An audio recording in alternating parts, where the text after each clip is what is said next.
Monday night, and Wise Guys is back as we kick off the first non-football week in a long, long time. Fortunately, we got a lot to talk about. Welcome to the Wise Guys. Dave McCann, Blaine Fowler in our lair here in an undisclosed location in Provo, Utah. Mm-hmm. And how you doing? I'm a little bit in mourning. It was a great Super Bowl, but you just said that, and it made it really sink into me. I know it. Reality that we're done with bites on football that. for 100 and some days now. Yeah, and we have spring, and we got alumni stuff, and this and that, but it's not the same. Once games start, that's when real life starts, and then it just shuts down for a few months. Glenn is with us from the Philippines. Let's just early guys. Hey, let's see. North Ogden's here. Vegas is never far behind, and they're still recovering from Tucson's in with Neil. Vegas did a nice job hosting the Super Bowl. Is it 10 tomorrow morning in the Philippines? Glenn, is it what time is it in the Philippines right now? It's got to be the next day. So I'm sure Panama will be joining us here anytime soon. And we had a new one last week. What was it? From far across the world. But you know what?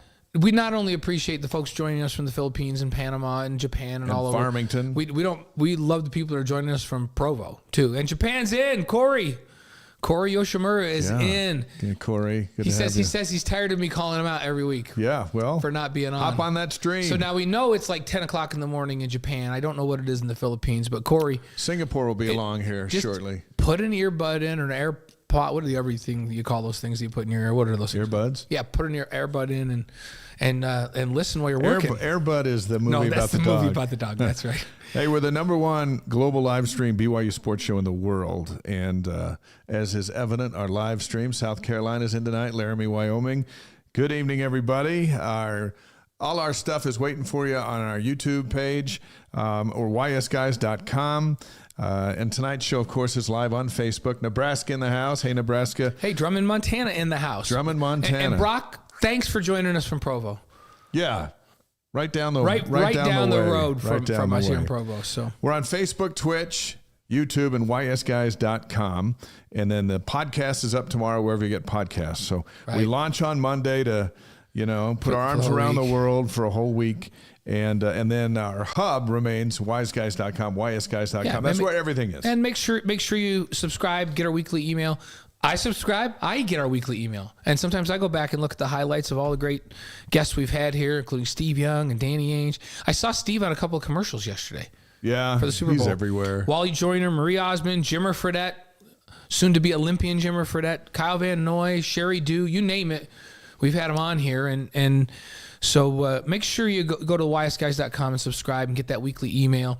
You also get a notice if we're going to live stream, like on recruiting day. You and I did a little live stream in the morning, or we posted it in the afternoon, talking about recruiting day. A lot of people check that out. Thanks, everybody. Appreciate you doing that. Mark from Raleigh, North Carolina is in. Love Wise Guys. Big week for the baseball team. That's right. Yeah, Friday. they're back there. Season starts Friday against USC at Sloan Park. That's where the Cubs have their spring training. And it'll be Friday night. I'll be on the radio call on the BYU radio app. Going to do some baseball for a little bit. And so starts. Are you on the road this week then? Yeah. Oh, man. I'm on the road for 9 days starting Thursday. I don't even know. You and I have talked about this a little bit off the air, but I don't know how you do. How do you call a baseball game by yourself? We're going to find out on Friday. Do you ask questions and then answer them yourself? Yeah, but then I change my voice to answer them back. But do you say, I don't know, what do you think about that, Dave? And they go, well, Dave, but in a different voice? If I was Carrot Top, I'd have like a voice of 9 different characters. You'd think there's a giant booth put together there. But we're going to see what happens starting on Friday night. We'll have some details on that as we progress tonight. Bountiful Utah is here with us. Everyone hopping on. We love it. John from Camp Verde, Arizona. Yeah, so he's going to go see the team live, right, John? Yeah, so John, Friday, Saturday against Ohio State. Monday against Grand Canyon, so we'll see at Sloan Park that'll be in fun. Mesa. That should be cool. We've got a fun show tonight. Football recruiting guru Jeff Hansen's going to be with us. Kalani Sataki, really happy with his recruiting class, which we've covered the last couple of weeks. So now we're going to get a different voice in. What does Jeff Hansen think? He does a lot with 247sports.com and BYU CougarInsiders.com. And we'll get his take on that and where they need to still build between now and August 31st for the season opener. Because there's one more opening of the portal. Yeah. So there's an opportunity to bring a few more transfers in. Hey, Linda Murray from Colorado, always here every week. Linda never misses. So Stephen Marks from Olympia, Washington, glad to have you in. How about that Super Bowl yesterday? Talk about that a little bit. Andy Reid versus Fred Warner. Fred had a good game. Hey, Fred was clutch at the end when they tried to isolate him one-on-one. What other linebacker in the league can cover Travis Kelce one-on-one? And he did it a couple of times during clutch time. And notice it wasn't the storybook ending where Travis catches the touchdown pass to win the game. That would have been too much for And America. then he kneels down and proposes to Taylor Swift. Like, none of that happened. But it close. And Came close. instead, they used him as a decoy on the game-winning touchdown pass, which is pure Andy Reid right there. It was a great Andy Reid But call. Fred Warner played great. And hey, that's what I was thinking of. Eric Wright. Hey, good morning, Eric. Eric Waite from Singapore. Or Wait from Singapore. Thanks, Eric.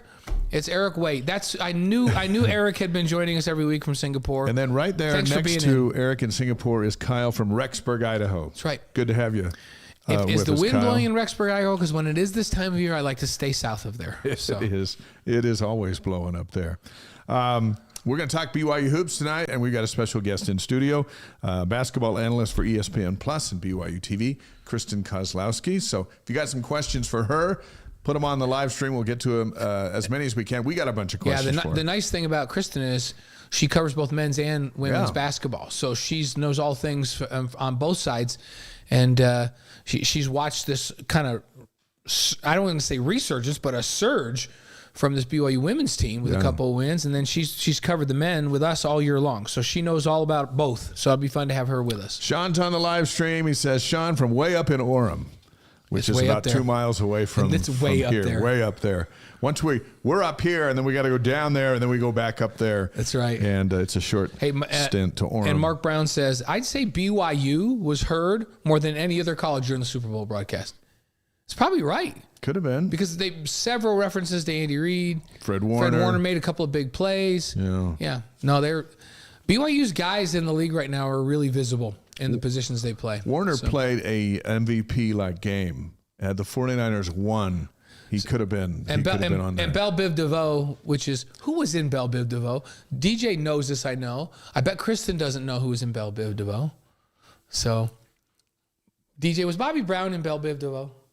I think he was. I think Bobby Brown was part of that deal.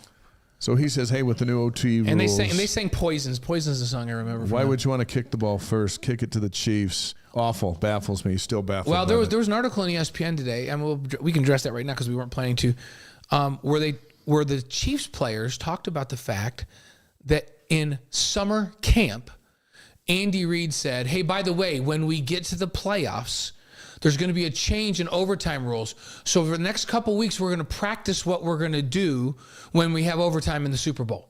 And they practiced it. Is that Andy Reid, pure Andy Reid, attention to detail, or what? They practiced overtime in the Super Bowl during summer camp. How about that? A couple Niners players admitted that they were reading what the rules were for overtime on the big screen when they came up because they didn't know what they were. So was I on the broadcast. I'm like, oh, hey. Because remember, playoff rules are different than during the regular season in the NFL. I like them this way. But here's the thing. I do understand the Niners had just been on the field for a long time, their defense. And Tony Romo said, perhaps you go on offense first because you don't want to put a dead, tired defense back out there. Because the Chiefs had just driven all the way down the field to kick that game-tying field goal. Now you put a tired defense out there, it's probably not a good idea. And so that may have come into the thinking. So it's not crazy, but you typically think it's an advantage when both teams are going to get the ball to have the ball second so you know what you need to do, whether you go on fourth or not. But there is if you just go, you know what? Our defense dead dog tired. We can't stick them back out there right now. I thought the 49ers are like the Chiefs defense is tired. Then they drove right down to the 5-yard line on them. They just couldn't score. They threw one bad ball on third, and then what are you going to do? Then you probably got to kick. You got to get some points. Right. Or then you're dead because the guys are making them from 65 yards. Right. And so that's what I thought. And then they did. I'm like, well, that strategy worked, except you came 4 yards short. Now you put a touchdown, and you say, Chiefs go score a touchdown. And if they do, okay, then you keep playing. Right. So it was. You can think of some there. It's not as bad a decision as it just seems on its face because there is some rationale where you would look at how your players are feeling and go, who do we want to put out there on the field first? Yeah. Knowing that both teams get a full set of downs, so to speak, allowed to get first downs and all that. The one thing that surprised me, because I knew what the rules were, but what I didn't know was that if the time had expired in the middle of the Chiefs' drive, they would just flip the field and gone the other way. Yeah, I didn't know either. And then I realized, hey, they're not in a hurry. No. So, and then my brother goes, oh, they just do another quarter. I'm like, okay. Yeah. All So right, you just keep playing until somebody. We're going to have a winner. So, But I haven't seen the TV ratings, but they have to be through the roof.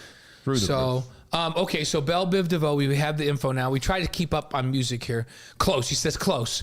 He says Bell Biv DeVoe, all three original members were original members of New Edition. So Ricky Bell, Mike Bivens, and Ron DeVoe. But the New Edition was Bobby Brown, Johnny Gill, Ralph Tresvant, and Bell Biv DeVoe. So that's where I got confused. I was thinking Bobby Brown was I'm glad Bell we were Biv able DeVoe. to get that clarified. Bell Biv DeVoe, 24. Thanks for clarifying that for us. Some BYU football notes before we get into hoops, and our guest Kristen Kozlowski is going to sit down with us. Signing day results, 31 players, 19 on defense. There you go. Kalani Sitake is the defensive guy, was not happy with how the defense played last year. Jay Hill is defensive coordinator, obviously a defensive guy. He wasn't happy with how they played in the first year of the Big 12, and so they went out to get some guys to fix the problem. And they're both very happy with who they got in. Yeah, absolutely. So, Kalani, we're going to talk a little bit later about Kalani's recruiting strategy and what he needs to do moving forward. We're going to ask Jeff Hansen that, right? Mm-hmm. So we're going to get into that. But it's interesting how different recruiting this year was versus what they did last year. Like a very, very different philosophy this year. And then now, does it change again, or is this the philosophy moving forward? Meaning getting guys that are game ready now. Yeah, is that it now, or no? You go, okay, we just got guys that are game ready now because we needed to fill these holes. Now we're gonna go get high school recruits and we're gonna start developing. It's just interesting. Is this a 3-phase thing? Like, did he do what he needed to do to plug holes last year? Did he go pick up some starters to fill the last of the holes this year? Does he go more to player development next year? I'm really interested to talk to Jeff Hansen and find out what he thinks they have to do. Yeah. He's coming up just a bit tonight. As for, by the way, last week we had one of the best interviews we've ever had on Wise Guys. Oh, so fun. If you heard it, you'll agree, and a lot of folks have gone and listened to it during the week with Gary Bohannon, the new quarterback, the new kid in town, and we encourage you to go to ysguys.com or go on YouTube, because it's all over YouTube, and listen to that, and then we'll watch him battle for that job with Jake Retzlaff and company over spring football and the summer and all that stuff. But I texted you after the show. I was so impressed with Gary on what he's been through and why he's here, and it's just a fascinating story. I can't tell you how many people the last couple of days have pulled me aside and said, man, I listened to that Gary Bohannon interview, and we just put a link on the live stream, but I'm so impressed with him. Like, I hope he really does well. I'm going to be rooting for him now after they had a chance to get to know him a little bit. And he answered some questions that I had about his readiness to play. In the course of that interview, you can hear it, but we talked about the fact that, no, this isn't a new offense for me. This is the offense I ran at Baylor. Jeff Grimes brought the same terminology down there. In fact, the teams had to change their signs when they played each other for fear they'd steal their signs. Same terminology, same offense. And so maybe he doesn't, he appears to be a one-and-done type quarterback, which everybody knows I'm not a huge fan of. But is he really he's really not a one when it comes to this offense, because he's played in this offense before. He understands this offense. He's going to be way ahead of where a typical quarterback coming in from another school would be. CJ Nan says, happy Monday from Las Vegas. Hey, we're glad you survived the Super Bowl. Now it's going to New Orleans. Did you go in hiding during the Super Bowl? I saw some traffic shots. It looked crazy down there. Yeah. Here's the schedule for what's coming up. Football, actually, at BYU is just 2 weeks away. Yeah, spring practice. Can you believe that? Thursday. First practice is Thursday, February 29th. It's just around the corner, and we're right back into it. They have a little acclimation period for a couple of days, and then they go in full pads on Monday, March 4th for the first time. So the alumni game, by the way, is Friday, March 22nd on BYU TV, and it's not going to be in Lavelle Edwards Stadium. So let's just do some common sense here. Well, where else could it be? What did BYU do a few years back that would facilitate a Friday night festivity like this where fans could come and be televised and have it be on a football field that says Cougars on it? That's the How about Provo High? Provo High. Yeah. So the alumni game is going to be different for a variety of reasons. The location's going to be different, but the fun is going to be the same. It'll be interesting because we're going to have to take the cameras over there, Yeah. and they'll be a little bit lower to the ground, so it'll look a little more like a high school football game with the low camera angles and the. And Max Hall's going to be on the show in a couple of weeks. We'll get an update on whether or not he's going to play. I think he's in. I think he is too. he is in. March 22nd. Mark that down. Is Friday Austin, night. is our guy Austin Colley going to play? He should be.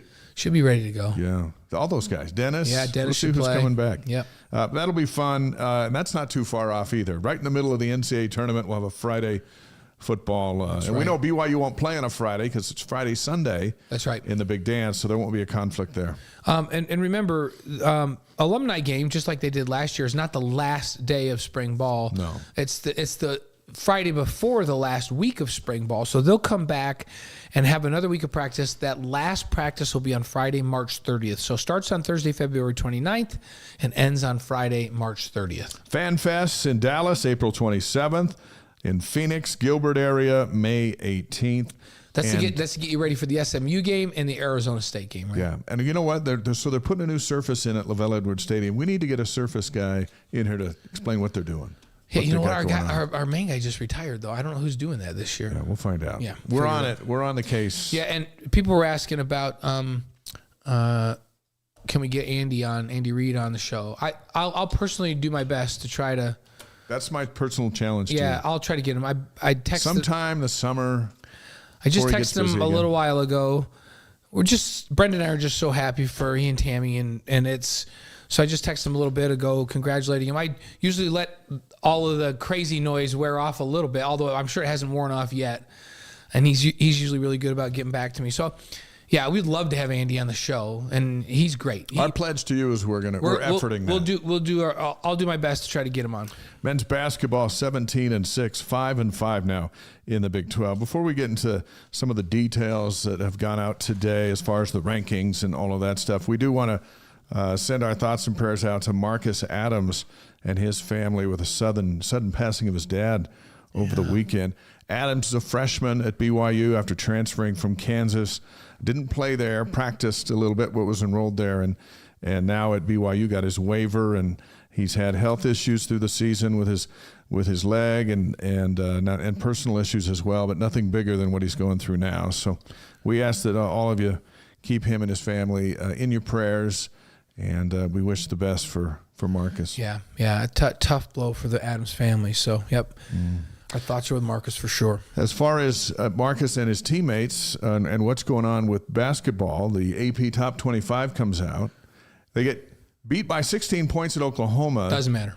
And then they beat Kansas State in a game that wasn't a beauty. And they went up 2 spots. Yeah, to number 19. It was late enough for the people on the East It's Coast like, just like, yep, they beat Kansas State. We keep them up. This is the best league in college basketball. Six teams in the league are in the AP Top 25. This is the year it doesn't matter what happens during the week. Win on Saturday. Win on Saturday. And the voters are like, hey, yeah. So this week's AP Top 25, Houston is 3, Kansas is 6, Iowa State is 10, Baylor 12, BYU 19, and Oklahoma 25.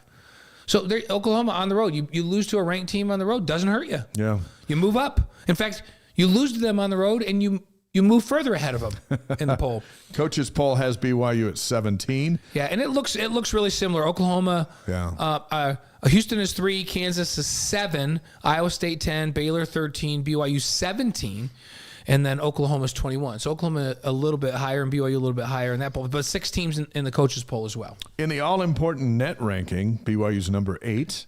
Yeah. They've been in the top 10 this ever since what? They beat San Diego State and then... Yeah, and in net, everybody talks about the top 40. Because if you're in top 40, you got a chance for an at-large bid. I usually say the top 34, but there's 8 teams in the top 40.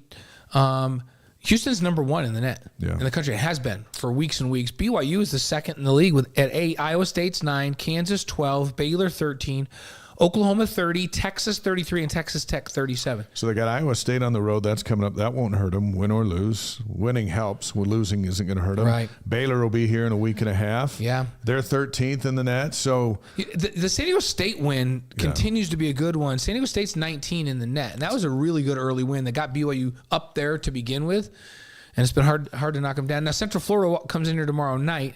Central Florida 66 in the net. Yeah, they got to win tomorrow. Yeah, so that's not you can't lose games against teams outside the top 30 at home in the net. Ken Palm, BYU's number 12. Joe Lenardi's got the Cougars as a 6th seed in the Big Dance. So where are they at in the standings? They're 2.5 games out of first place, and they're 3.5 games out of last place. It's crazy. They're right there in the middle. But you know what? Life in the middle is going to get you a top 6 seed in the Big Dance. Yeah, it Stay will. in the middle. It's so different. And when Kristen comes on, we're talking to her a little bit about that, about the difference between, the WCC and playing in the Big 12.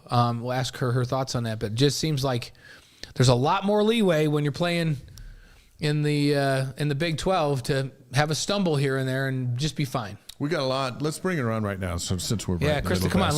We're talking basketball now. Cougars in Kansas State Saturday night. We mentioned BYU wins at 72-66. 5 players in double figures. Fusini Traore had 14 points, 8 rebounds. BYU struggled from the 3-point line, 8 of 25. And they struggled from the free throw line, 10 of 21. Mm-hmm. Yet they won and won up 2 spots in the AP top 25. And then earlier in the week, Oklahoma broke away from a 44-44 tie at halftime, and they won at 82-66. Foose had 21, Hall 17. Again, another night where BYU couldn't hit a 3-point shot, 8 of 26. But that all being said, they are up in the polls to number 19. And it is our pleasure to welcome the great Kristen Kozlowski, former BYU basketball player, longtime analyst for BYU TV and ESPN+, a longtime colleague of ours. And Kristen's here in studio. It's good to see you. Thanks for having me. What is this, a year and a half, and I finally get invited on? Oh, we've been practicing. Come on, you practicing. two. Like, there's been a couple times I'm like, should we get Kristen on? Dave's like, we're not good enough yet. Yeah, we had to Okay. So practice. you needed to get to the show to a level More experience. where we could bring Kristen on and we can take some of the we stuff had to class she's it going to up. We classed it up with Diljit Taylor Yeah. and Gary Bohannon Last week. Okay. last week, All and then right. we thought it was perfect. Yeah, I was to do excited to this. hear that I could just wear, a sweatpants and I a haven't, sweatshirt. I haven't worn shoes on this show, and that's the thing I've never seen. People can see right here. Oh yeah, there's your feet. I Bare have feet. not. I have not worn shoes yet. Winter, summer doesn't matter. I haven't worn shoes on the show. It's That's the thing. something. I It's a love it. sight to see because I see it the whole time. It is a sight. Yeah, hopefully Sight not to a see. smell. And here's the too. thing. Here's where we have our colleague Dave Nixon, who does shows with us on all the time, but he doesn't grace our presence. Like, he has to zoom in from Draper. Hey, I wanted It's to like drive. sometimes And- we lower the show for some of the other And guys. Kristen's like, we said, could you come on the show? She says, yeah, of course. Do you want us to zoom you in? We know you live up in Draper. No, I'll be down. And so she drove her beast of a car down here. Yes, I did. Took up all 3 I love She seats. has car. the biggest car I've ever seen in my life, but she has a very She's got big big kids. They're children. large children, By and the they way, still don't How fit. tall are your 2 oldest? They're both about 6'7", my sophomore 6'7". and senior. So So and they have to. Where do they sit? I've been replaced. I sit in the back seat when my husband drives. I sit in the back seat so that their legs can fit, up front. They got more space, and they See, still that's are. what a good mother would do. I know. That's Yeah. something. By the way, David Nixon was at the Super Bowl last night, tweeting out pictures. Yeah. And he said lives had- a different said he life had than a the good rest of time. us. Said he had a good time. He's buying lunch. He came home with some lunch money, so we're happy about that. This week, tomorrow night, Central Florida's at BYU, as Blaine mentioned. 6 o'clock pregame on BYU TV. Tip at 7 on ESPN Plus and BYU Radio. Then the Cougars go to Oklahoma State on Saturday. That's a noon Mountain Time, ESPN Plus and BYU Radio. Women's basketball, we're just setting this up to Yeah, tee we're going to talk things about up. all of this, but They're at 14-11, 4-8 in the Big 12, which is a lot better than they were a week ago. And Lauren Gustin earlier today announced the Big 12 Player of the Week, and teammate Amari Whiting the Big 12 Freshman of the Week. Gustin combined for 44 points and 36 rebounds. 36 in rebounds. wins over Baylor. What in the Cincinnati. world? That's nuts. Well- And Whiting had 12 points, 7.5 rebounds, and 5 assists. That was her average during those 2 wins. So in that game against Cincinnati, Gustin goes for 21 points and 20 boards. 20 boards in a college basketball game is ridiculous. That's her 7th game of her career, 2020 game. It doesn't sound ridiculous It's when nuts. we're talking about her, but Yeah. it sounds ridiculous for anybody else, right? Yeah. And I think that was kind of the little bit of a question mark around her coming into the season is, can she pull the same numbers that we saw with the WCC? Right? Because these teams are exactly. They have taller players. They have bigger, stronger bigs in the middle that she's going against. And let's face it, she's undersized at 6'1". Yeah. She's a center at 6'1", and she's what's the typical center in the Big 12? 6'4", I would 6'5"? say you're probably average 6'4", maybe on the low end 6'3", but Kansas got 6'5". You got a 6'7" player at you look at TCU 6'7". Like they are tall and long, and they have defended her at times by double teaming her, maybe playing her top side, playing in front of her, but they'll put 2-3 players on her to box her out, and she's still leading the nation for the second year in a row. It is unbelievable. She's averaging 15.4. The next closest is LSU star Angel Reese at 12.3. And she gets And it all was the those pub. two last year neck and neck as well. It was Angel Reese and Lauren Gustin. And so in the Big 12, Gustin is dominating. Yes. And has those 23 double-doubles, also leading the country. It's fascinating. And you called the Baylor win the other night when 18th ranked Baylor was here. It seemed like a couple of years ago, Baylor was the UConn. They were the best of the best. Right. And they were heavily favorites in that one. But the Cougars turned in their best performance of the year from start to finish. Yeah, and in that game, don't get me wrong, that Baylor team is so talented. Like, they have some legit athletic guards, some posts inside that are very physical, some All-American posts. And it looked like the Baylor Bears were just gassed. I don't know how much the elevation affected them, but BYU was pushing the ball at a pace that they wanted to. They were, every time that Amari Whiting gets that ball, she sets the tempo, whether it's offense or defense. But on the offensive side, she's pushing the pace, and you could just see that the long haul was going to play in favor for BYU because they were playing at such a fanatic pace that Baylor couldn't keep up. We had Amari on the show with Amber, actually. We had two of them, which was really fun to have him here in studio with us. And you and I have talked on and off the air about Amari Whiting. You think she's the real deal? Oh, absolutely. Yeah. She's the key. Lauren Gustin obviously is your main piece.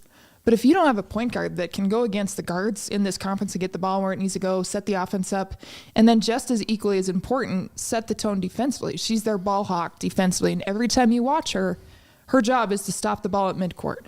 So that's what she has to do, because if she allows these guards to play downhill and get out in transition, it breaks apart the defense. It's too hard to recover at that point. And Amari's just so crucial to that. And no, she's not pulling numbers that's leading the nation like Lauren, but the tandem of those two is pretty dynamic. Then you throw in this sharpshooting freshman, Kaylee Wolston, who's third in the country in three-point percentage. Like, there's a lot of potential there, and especially when you got two true freshmen in the backcourt. As you've watched Amari be a freshman that's had to start because of Nani Fauatea bolted and there was no one left. Mackie Williams got hurt. There's no other guards left, so the two kids go in, the two freshmen. And you know what? She plays as a freshman sometimes. Absolutely. Which, hey, that pass, that's never going to work. Or this drive, you need to pull it out, and you explain it as it's going on. But what have you seen from her that gives you hope that by the time she is a junior and a senior is the best guard in the Big 12? I just think her maturity throughout the season, and if you go back to that very first game of the season, I don't know if you guys have heard this story, but she went into halftime, they're down, and she had probably 4 or 5 turnovers. And Coach Whiting talks to the team and says, this is not how we're going to play. We got to take care of the basketball. We got to do a better job. We got to do, And Amari comes out of the bathroom, just sobs to her mom and says, I'm struggling. I'm terrible right now. And Amber said, no, we're not doing this right now. No, I don't have anybody else. You got to suck it up and you got to go out and compete. Well, she turned it around and had like 5 assists and 1 turnover and just was able to really come back and help them. But that just shows you like the expectation from her mom. She's still going to be mom off the court. Yeah, she doesn't call her mom. No. We said, what do you call her? She goes, Amber. You call her Amber. Coach. Call her coach. Yeah. So we corrected her. She calls her coach since she came on the show. Yeah, but I thought that was such a special moment, but it really shows you the relationship and confidence that Amber has in her and the need for her, right? Mm-hmm. And how important she is. She doesn't play like a true freshman, especially at this point in the season. Like, her awareness and court vision and the chemistry that she's created with the players. Her and Kaylee have off the charts chemistry. They're roommates off the court, but when their shot clock's going down, we've seen this several times throughout the season, her head is up looking for Woolston to find her and try and take a shot or at least get a last second shot. And those two, the fact that they're playing as freshmen together and they've developed this chemistry, and it seems like they just turned a corner this last week. Can that be the best guard tandem in the league before it's all said and done, like 3 years from now? Oh, yeah. I mean, there's potential there for sure. You stay healthy. That's a big part of it. And I think the pieces that they're going to have to fill after this year are going to be a big part of it. Yeah. But what I've seen so far in Amari Whiting and Kaylee Woolston, two of the best players that by the time they're done will have worn a BYU jersey. Yeah. Yeah, that's fun stuff. BYU's at UCF tomorrow, Tuesday, 4 o'clock Mountain Time on ESPN Plus and BYU Radio. And then a rematch with Kansas on Saturday at the Marriott Center, 4 Mountain Time on ESPN Plus and BYU Radio. And you'll be back on that call. Kristen Kozlowski is with us on the Wise Guys. Played for the Cougars in 2004 and 2005 after transferring from Boise State. Scored 47 points in a game while playing at Viewmont High School up in Centerville, Utah. Do you remember that night? That's right, I do. 3 quarters. Wasn't even 4 quarters. Who was it against? I told Northridge. Northridge? Yes, Northridge? That's where Spencer Linton went to high school, so remind him of that. Wow. Well, So I'm going to tell Spencer. What's that about like? this. Were you just feeling it? 47. I was, and I didn't shoot a lot of threes in high school, and not until I got to BYU. But I didn't even know till that night when Coach called me and said, "You broke the state record. I should have kept you in for the fourth quarter," because I didn't even play the fourth quarter. Come on, Coach. You could have been to 60. You got a 65. You know what? I know. Somebody just asked this question because you just said, "Hey, come on, Coach." Yeah. So Mark Brown says, "Hey, we love watching Kristen on BYU basketball broadcast. Have you ever thought about going into coaching, or do you like the media side of the game better?" Oh, yes. I do coach my kids.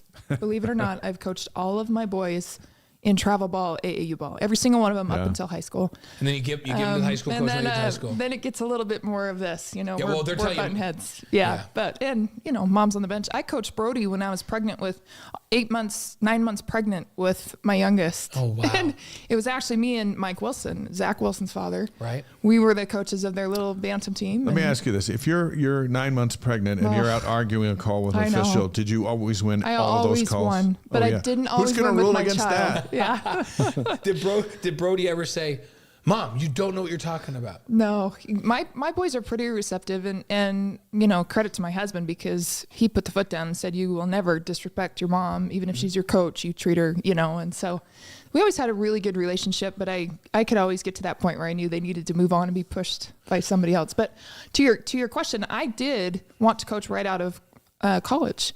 And I interviewed for the Westminster job, the Dixie State job at the time, and those doors kind of closed, and then the door opened up at BYU TV, and so I just followed that path. What do you like most about BYU TV? Broadcasting games. We've done it for what feels like forever. What do you enjoy the most about it? Well, other than ability to work with you two and see you guys on a weekly basis, I would say. Then she said, other than.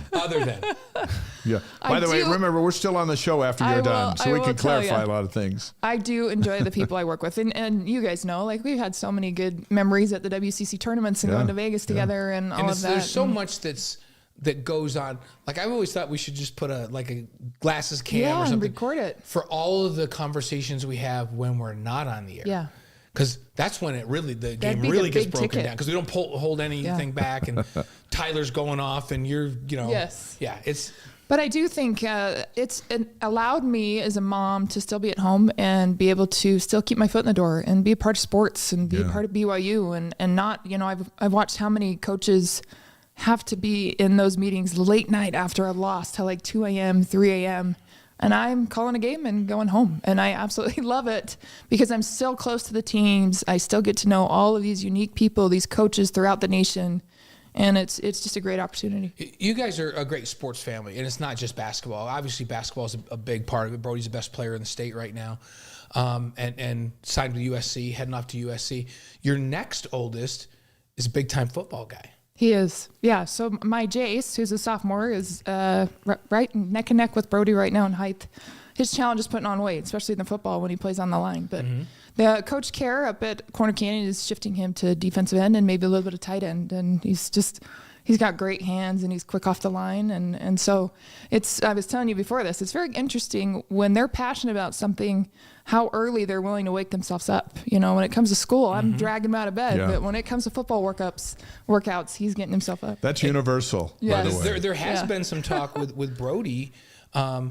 because he's a phenomenal prospect, and whether or not he becomes an NBA prospect or not depends on how he develops, right? That's at everybody Absolutely. At this age, with the exception of a few crazy people like LeBron, right? But Brody has the potential at 6'7", the way he handles the ball, the way he shoots, and if he continues to develop and with all of his skills and his strength, could have a chance to play in the league the way he shoots.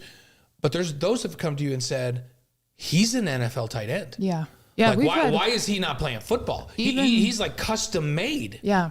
If you look at how broad his shoulders are and his ability to his quickness at his size and his hands, I mean, it really crosses over. That's what I love about athletes that play two sports, because especially like a football, basketball kid, the basketball really crosses over into the football world, and especially with his situation and how big he is. But we've had several even coaches this day after he signed with USC. Oh, you let me put pads on him and he's an NFL guy, and not that it's, okay, well, this is your plan B. This is what we scouted out for you. But Brody's all in on basketball, and he has been since he's a little kid. But I think there's always the ability to transition over. And, he's been blessed with great genetics, my husband's side, and everybody knows Glenn and playing in the NFL. And there's a network there for that. And as well as Uncle Mike, who played for the Dolphins. And right now he's just all in basketball. But I do think there's that potential if he wanted it to explore it.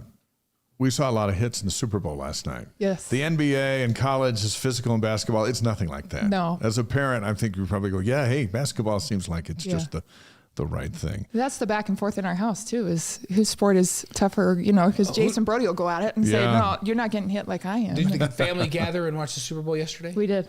So who are you guys rooting for? Well, I was kind of pulling for the 49ers, honestly. I just thought, let's have some change. Let's have it be interesting. I just love a good game. So the fact that it went into overtime, I thought was super rewarding. But my little, my 10-year-old, who's an amazing quarterback, loves Patrick Mahomes. So he's pulling for Mahomes and he's wanting, so each one kind of had a connection. And I think in this day and age with the younger kids, it's more of a player connection. Who am I connected to that I love to follow? Not necessarily, this is my favorite team at times, but what players am I watching? So Fred Warner was a big one. And just the Utah connections, the players that played at BYU that we were following a lot of those players. And Andy, we all follow Andy and try to stay close to Andy. My granddaughters, every time Taylor Swift was on. Oh, that's their favorite part? They went crazy. They just went crazy. Yeah, but we didn't have a pro Taylor crowd in our. Yeah, they weren't rooting for the Chiefs because of Andy. They were rooting for the Chiefs because that's Taylor Swift's team. Yeah. And they made no bones about it. Think about how many households are that way, too. And my two granddaughters that don't watch football watched the whole game. Wow. That's what Taylor Swift. I got to admit, she's doing some stuff for NFL football. Absolutely, she is. We did this over-under little thing. My granddaughter Madison won. And the worst score was her dad, Kellen, who was a 3-year starter at BYU safety. Oh, my goodness. Madison won. She was only watching it for Taylor Swift. Yeah. I love it. Hey, let's shift to basketball and do our Cougar Board question of the week to get us going in these final few minutes with Kristen Kozlowski. If you're not familiar with Cougar Board, it's the largest online community of BYU fans, thousands who post daily. And this question comes from Durandal, one of their insider subscribers, so we're going to give it to you. BYU was fortunate to ward off a late-game rally against Kansas State, but these types of rallies by opponents in the second half seem to be a pattern.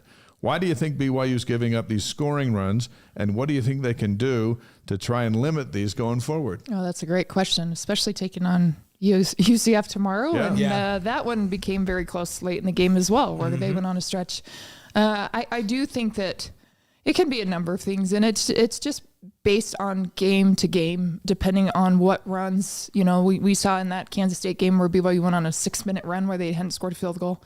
And sometimes they aren't as proficient at getting to the free throw line as I think we would like them to, but that's not a huge part of their game and what they do. But I think it can be a difference of rotations and maybe other players on the other team going off. We saw Kaluma go off in that Kansas State game, and then BYU couldn't quite respond to that or, hit the shots. But when you really look at it, I've been impressed with BYU's ability to hold them off defensively and make enough stops to keep their lead, and then at the end hit big-time shots. And this is what BYU does. They've got a team full of guys that'll hit big shots. Jackson Robinson hits that 3 late in the game. Spencer Johnson, the awareness to just dribble out the clock, and then they try to overplay him on that play, and he gets in there for a layup. So the maturity of this team, I think it's the game of basketball is built on momentum, and you're going to see it with BYU. You're going to see it with every team. It ebbs and flows throughout the course of the game. And this is what no different with BYU, but the maturity that we've seen and the experience that they have this year, I don't think they win some of those games where teams come back like they would this year compared to last year. We talked about this on the air the other night and off the air. First of all, Spencer Johnson, I love the fact that when we asked him, he said, well, yeah, when I dribbled through the paint, I noticed nobody was in the paint. Yeah. So when I came and turned around and I thought, nobody's in the paint. I'll just go right back in the paint and finish. And it was like parting of the Red Sea. So that's that experience you talk about. So he's dribbling out. He notices, why are they not guarding the interior? This is where I'm going to score. He knew that. Yeah. Right? But you're the one that brought this up on the air. And you said that sometimes to close out a game, you got to make free throws down the stretch because the other team's playing so aggressively defensively that they're going to foul you. And so you're not getting shots off. You're getting fouled. So the way you have to score is from the free throw line. And I don't know if you can remember the number because you told us on the air. It was 4 for 12. At the end.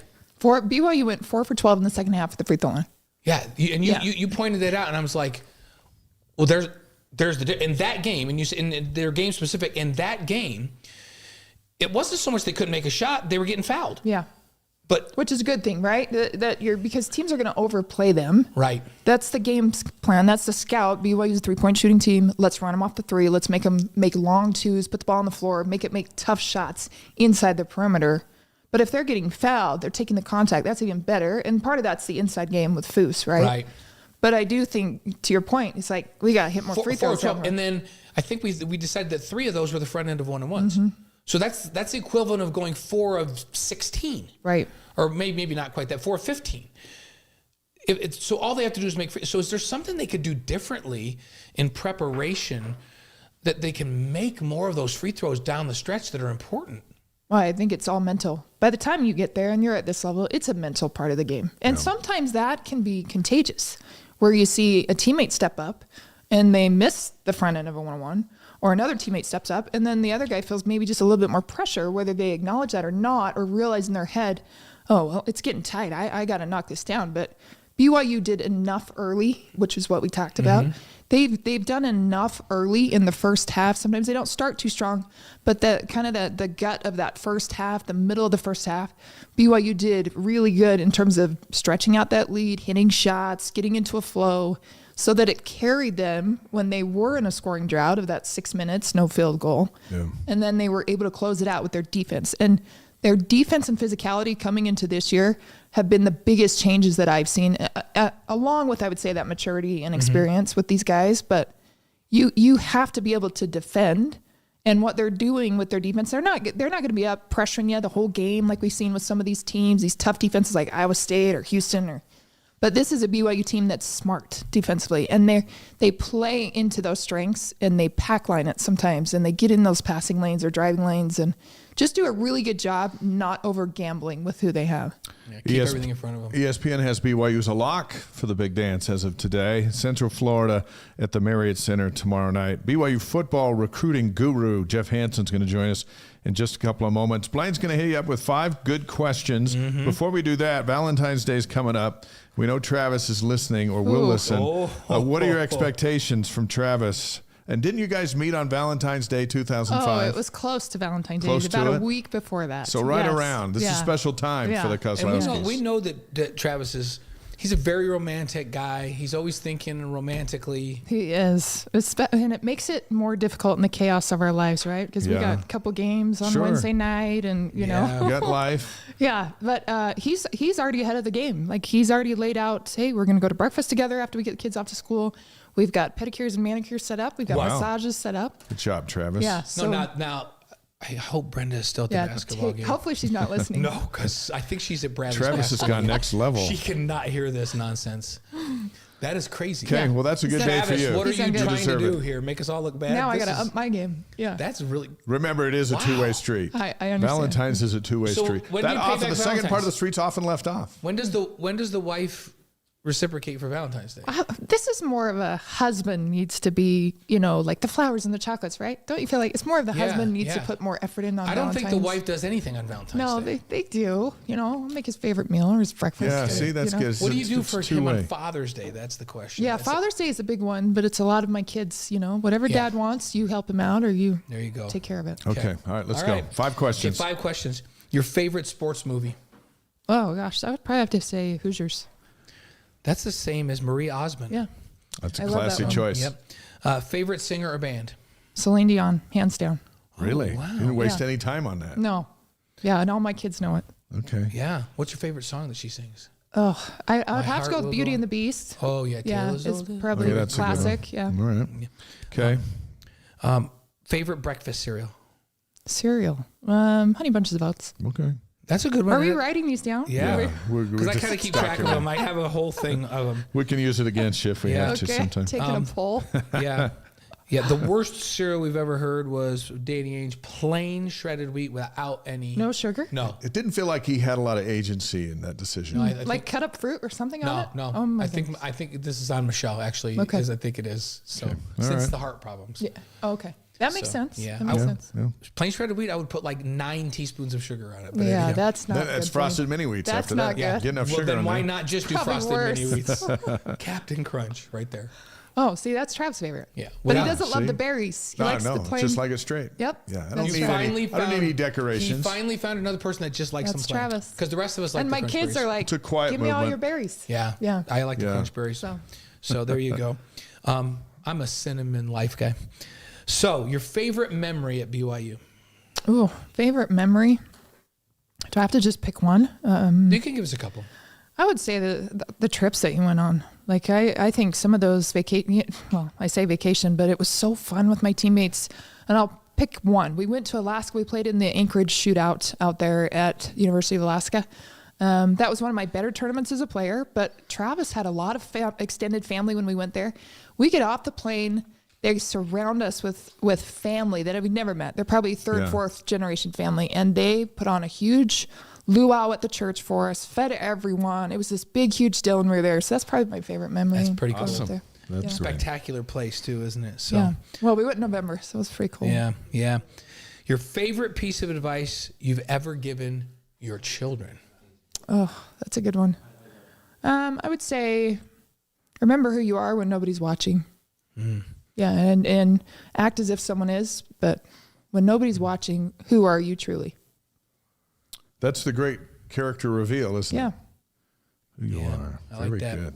All right, Friday morning, you're co-hosting BYU Sports Nation. Is Yeah, that correct? On I am. BYU Who TV. you on with on Friday? I don't even know. I didn't know if it was Dave or something. No, now you're I'm gonna doing be in baseball. Arizona. He's doing baseball by himself. So, yeah. By myself. So maybe Spencer or Jam. One One of them. those two. And then on the call Saturday. Yep. For And the then you and women. I have That'll a be game big later one. in the month.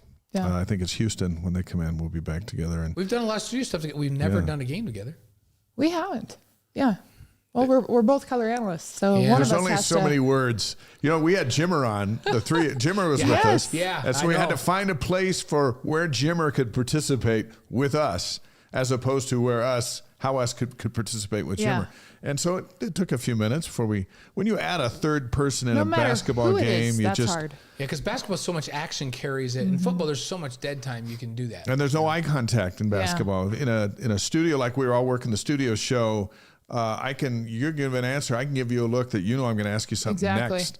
In basketball, everyone's staring straight ahead, and you just kind of try to get a feel for, And is Jimmer done?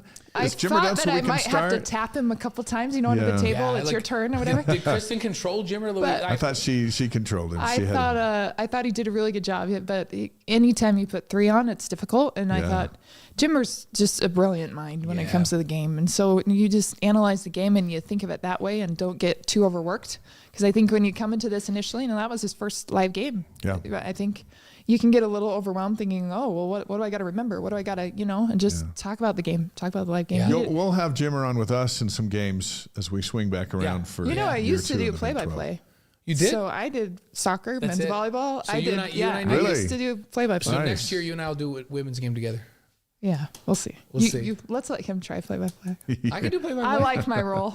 Hey, sometimes Dave just walks out and I have to do it. So Sometimes when I've just heard enough, Wait, I'm like, I'll see you after. You're done. last I'm question tapping out. before you. Oh, okay, one I'm more. giving you a 6th It's question. a bonus question. This is you and Travis one-on-one in basketball, but you're not allowed to take it in the paint. Oh, I'm winning hands down. Easy? He's pretty physical. I mean, he is a Yeah, that's what I'm Kozlowski. saying. I just eliminated the remember paint. Glenn, he right? cannot go into the paint. I know. You Glenn. remember Glenn? He's very physical. Now he Yeah. wouldn't be with me, but I can shoot. And that So was outside the paint, he has no chance. yeah. Okay, I like Yeah. it.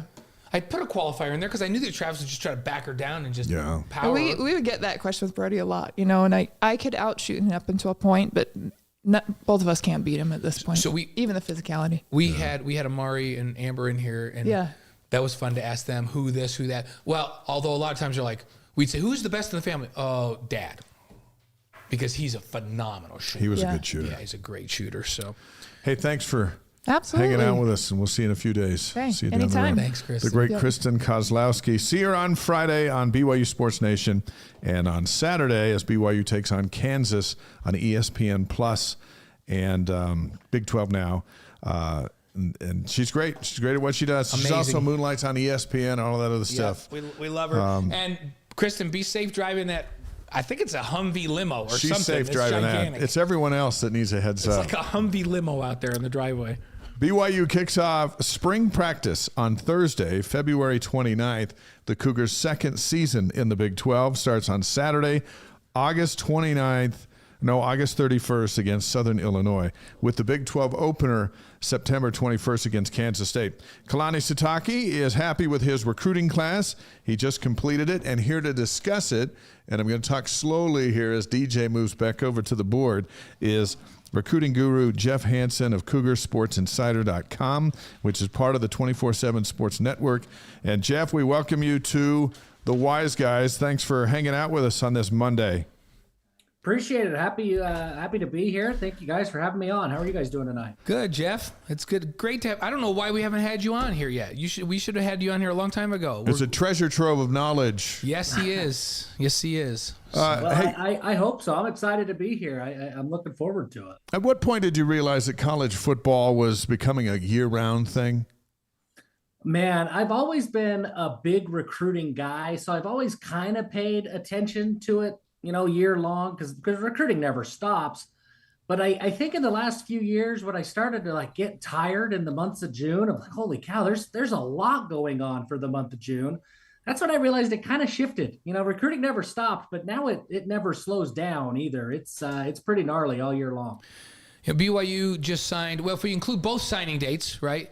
31 kids, and they welcome back 8 missionaries as well. People forget about that. They announce them, but they forget along with the kids they signed from the portal and out of high school. Their preferred walk-ons. Yeah, then their preferred walk-ons coming too. But 31 signees, 8 missionaries.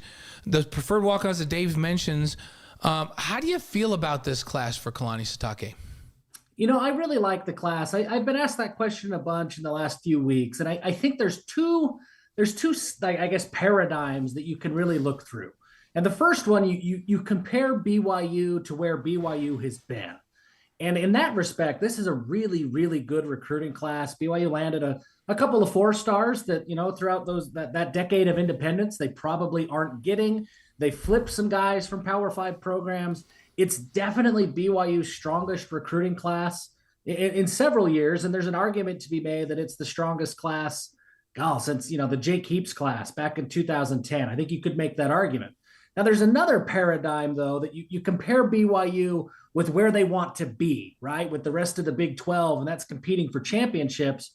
And there's still a lot to be desired there. So the steps that BYU has taken compared to where BYU has been absolutely need to be celebrated, because it's a huge deal. I mean, to have a recruiting class like this, to make the strides that BYU has made, that's a huge win and a huge testament to what these coaches are doing. But there's still work to be done. And I think fans need to be careful to not celebrate too much, because there is still work that needs to be done. But it is a celebratory cause to make the strides that Kalani Sitake and his staff have made over the last year or so. Cougar football recruiting guru Jeff Hansen on the Wise Guys. We're live on YouTube, Facebook, Twitch, and ysguys.com. Our live streams hopping from around the world. He also covers the Cougars for CougarSportsInsider.com. What other trends do you notice in this recruiting class, which is really BYU's first as an actual member of the Big 12?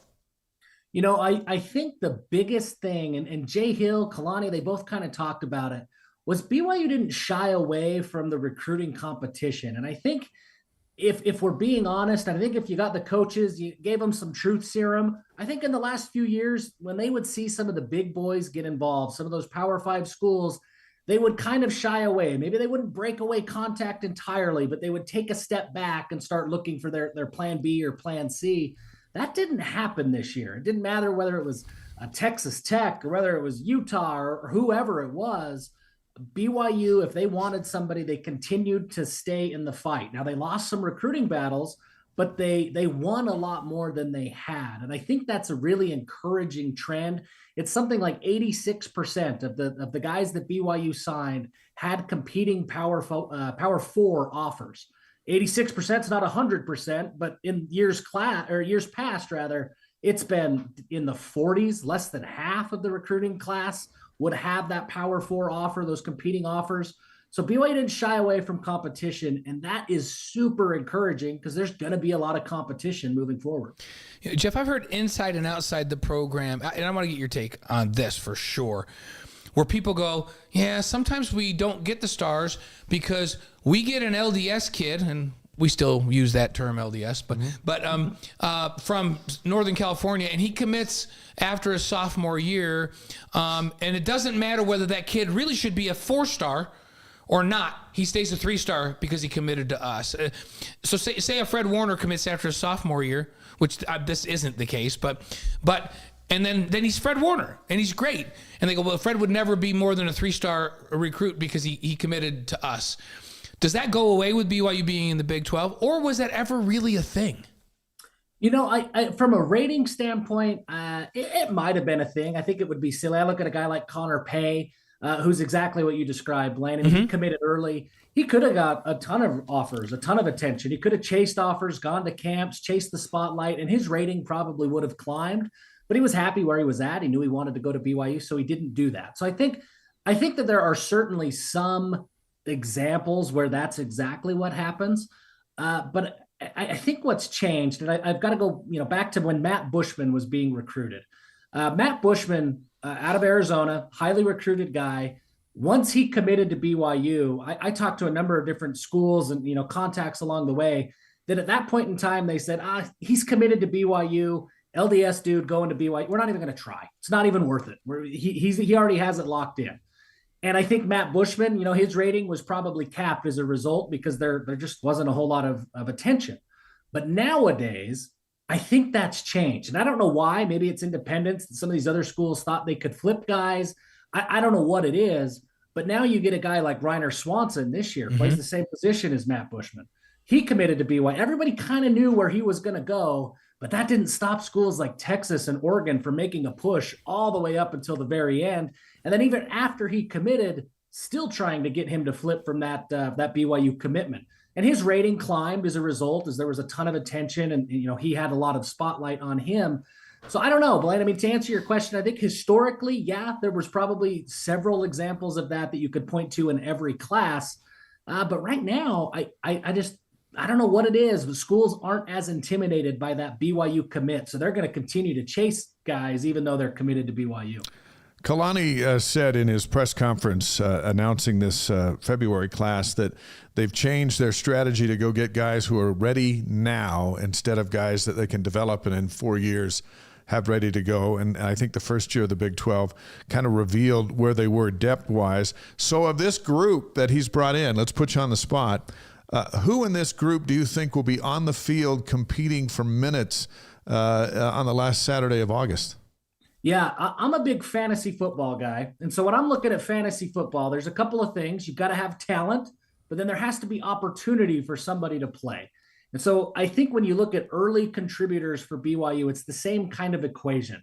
There's got to be talent. There's got to be guys who are ready as true freshmen, but there also has to be an opportunity for that true freshman to step onto the field. So for me, I look at the free safety spot. BYU was riddled with injuries last year. There were walk-ons that were filling out both the 1 and 2 spot of the 2 deep in that latter third of the season. So I think the opportunity is going to be there because it's wide open. There really isn't any one guy or even a couple of guys that you look at and say, absolutely, it's going to be one of those 2 players. So for that, I look at a guy like Tommy Prasis. He's not the highest rated recruit in this class, but he's already on campus. Jay Hill loves him. He really impressed Jay Hill at a camp over the summer. He's a super smart guy, already learning the playbook. I think he's going to have an opportunity to play. I think Faletau Satuala, who BYU said that he's going to stick at the free safety spot. Satuala's just got so much talent that he's going to be really, really difficult to keep off the field. And then again, kind of that same nature of try to find the opportunity. BYU needs help on the interior of the defensive line. Danny Saili is a lot. He's a big dude, and he's going to have an opportunity to play because, one, he's talented. He's very, very good. But BYU needs help, and they need help right away. So a guy like Saili is going to be looked at and given more opportunities than, say, a highly touted linebacker who maybe would come into this class, but he's going to be buried on the depth chart because that depth chart's a little bit more concrete at this point. Yeah, or wide receiver, which is just loaded, coming back. So, and you've already alluded to some of this. You mentioned the safeties and perhaps the defensive line. Are there other areas of this team that as you look at BYU's makeup and what they've recruited the last couple of years and what they put on the field last year, that you go, I have some concerns about this position group? Is there another one, a running back, quarterback? Is there another group that you go, I wonder? Yeah, I think you hit them both right there. Running back, you have to look at a little bit. I'm a little bit higher on what's coming back. I think BYU has a little bit more depth than maybe the average fan does. I like Kinkley Ropati coming back a lot. I think LJ takes a big step forward. But the quarterback position, Blaine, I mean, that's BYU's bread and butter. When BYU's good, they have good quarterback play. I like the quarterbacks that are in the room, but there's no question in my mind that they don't have that bona fide, this is your clear-cut number one no matter what. And in some respects, I think that's good because I think there's going to be competition. These guys are going to have to fight and compete for a job all throughout the offseason. I don't think that Aaron Roderick's going to anoint a starter coming out of spring ball. I think there will be healthy competition all summer, and that's good. But until you see somebody in week one come out and do what they're supposed to do within the offense, I think you have to be concerned with what BYU has at the quarterback spot right now. Jeff Hansen of 24/7 Sports on the Wise Guys, breaking down BYU's recruiting class and previewing spring practice here on the Wise Guys. Let's take that a step further. If Gary Bohannon, and we were both impressed by him, he was here last week on Wise Guys, and we were also impressed with Jake Retzlaff. The only problem with Jake is he went 0 for 4 when he got his moment at the end of the season. That's the last we remember because that was the last we saw. If Bohannon is healthy, and he claims that he is, and they scouted him out before they brought him in, we're eager to watch him play. But is he not exactly what Aaron Roderick wants to run that offense? Big body, strong arm, very mobile, with a whole lot of experience, and he's got a Big 12 championship. Yeah, I think so. I think we saw last year with Keaton Slovis, Retzlaff, Ryder Burt. I mean, everybody was new in the room. So there was so much learning what the offense was, learning where you can take chances, learning where your reads are. And we saw some of those struggles as it looked like quarterbacks, they were processing a little bit slower than we were used to with Jaron Hall and Zach Wilson. And so I think Gary Bohannon's experience with the offense, his experience at high levels of college football, absolutely is what Aaron Roderick is looking for. It really comes down to that help. I mean, a shoulder injury, a pretty major shoulder injury that knocked him out for all of last year, that's a big question mark. Now, if he can prove to be healthy, and I've talked to some people, some friends down at USF that were there when he was going through some of his rehab that said, hey, he looks healthy. He looks better than he did when he got to USF the first time. I mean, so people think that he is healthy. He's got to come out and prove that. And if he can, I agree with you, Dave. I think he's exactly what Aaron Roderick likes because he is poised. He can move around a little bit, but he can facilitate an offense. And I think in this offense, while you would love to have a Zach Wilson or a Jaron Hall, that's that true NFL type player, I think there's enough weapons on this offense at the receiver position and running back that if you just have somebody who can protect the ball and facilitate things, this offense can move and be significantly better than they were a year ago. You mentioned just a minute ago, LJ Martin said you thought he'd take a big step forward, but that's always a position where you have to have depth. You also mentioned Ropati. Is this a position you feel like, no, there's enough depth there that they're okay, or is this one where you take another peek in the next transfer portal opening to see if there's somebody out there that fell through the cracks to come in and bolster that running back group? I think they would love to add another running back. They don't have the scholarship capital that you can say, absolutely, they have to go get another running back. So there's still another transfer portal window, and depending on what kind of attrition BYU sees coming out of spring ball, maybe a scholarship opens up, and then I would immediately put running back right towards the top of the list of positions you've got to go and get and find somebody who can at least push the rest of the group. But as it stands right now, I think BYU has probably 3 guys that they feel okay with. I think they feel great with LJ. Hinckley Ropati coming back, I think, is a good thing. Miles Davis coming back. So I think they have 3 guys that they feel pretty good about. If they can add a 4th, great. Otherwise, you're hoping that Enoch Nawahine steps up. Maybe they bring Luve Hilo back from the defensive side. He played some running back last year. So they have some options if a scholarship doesn't open up. But as it stands right now, I think the scholarship capital is going to prevent them from saying we have to go get a running back in the spring window. A couple of questions on the live stream talking about that offensive line, the guys in front of the guys that we're talking about. The running game was terrible last season. New line coach. Pay's back, Kime's back, a couple other guys are back. How do you feel about the offensive line moving forward? And is last year just kind of an enigma, or is there a major overhaul of running attack that needs to get done in the spring? Well, to answer the offensive line, I kind of look at the defensive line as maybe the case study for what the coaches are thinking. The defensive line had its own set of struggles last year. BYU, struggled stopping the run and struggled, mightily at times. And look at what they did with the recruiting class. They went out and they added a ton of talent along the defensive line. And it was clear to me that Jay Hill, Kalani Sitake, they said, hey, we have a talent problem at the defensive line. We need to bring more in. So you look at what they did on the offensive line. And if we conclude that, hey, the defensive line had a talent problem, so they went and added a bunch. Look at the offensive line and look at what they did, right? Actions speak louder than words. They got rid of an offensive line coach, brought somebody else in, a new voice, but they went out and they fought hard to keep Connor Pay, to bring, Caleb Etienne back, to bring Braden Kime back.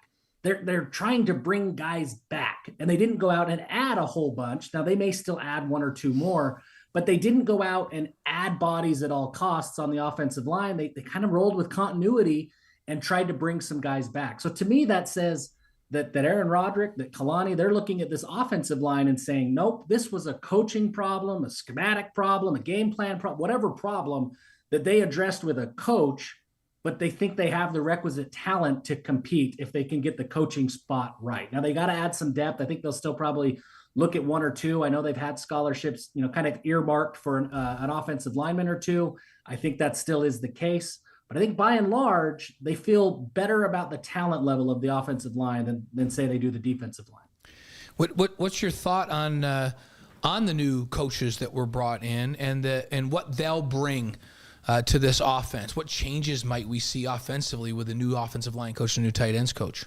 Yeah, I look at everything through a lens of a recruit, right? So as soon as these new coaches are hired, I want to try to reach out to as many of the recruits that they're recruiting to kind of get a feel for like, hey, what are they selling? What do you think? What do you think about these guys?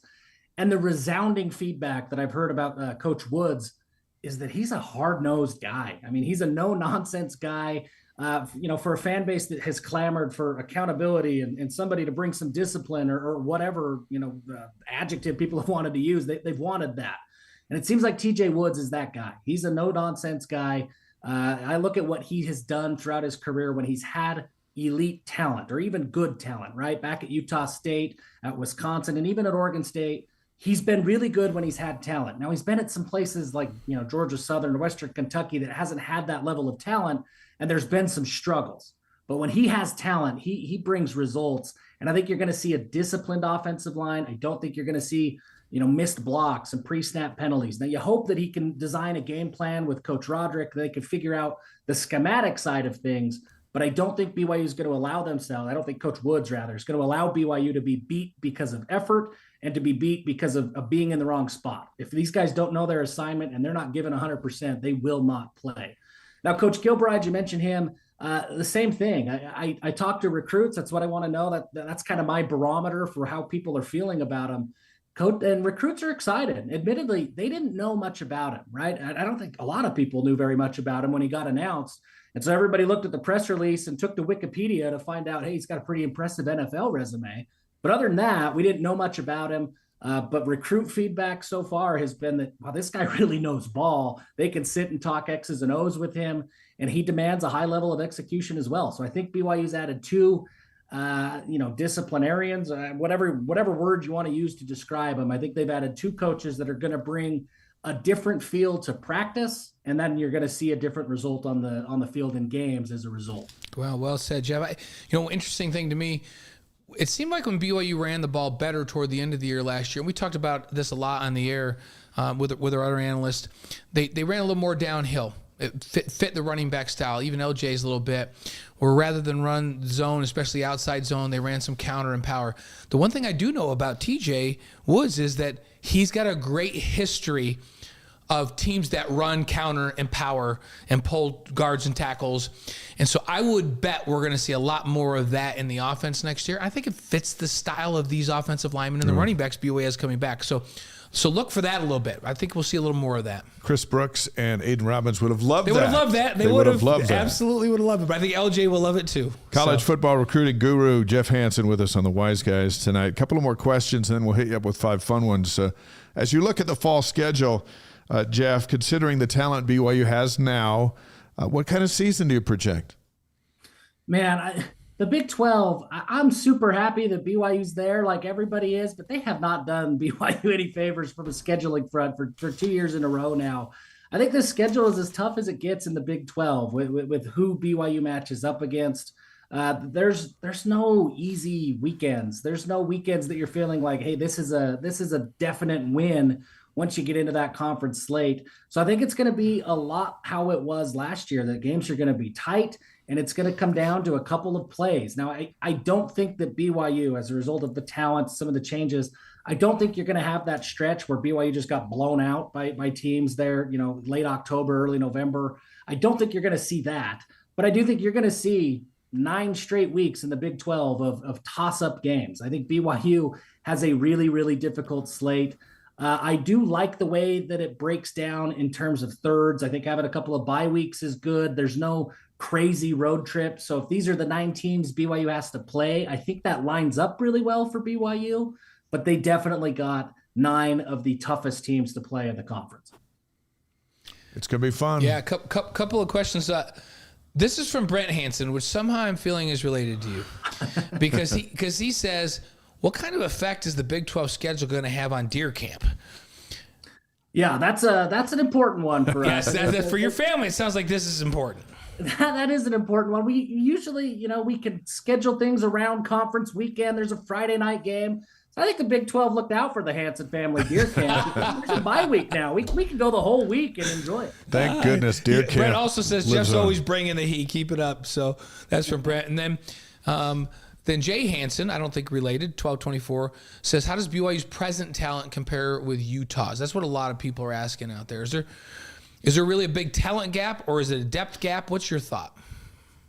That's a really good question, and I like the way you phrased it there at the end. I top level talent, I don't think so. I think it's a lot closer than any Utah fan would like to admit.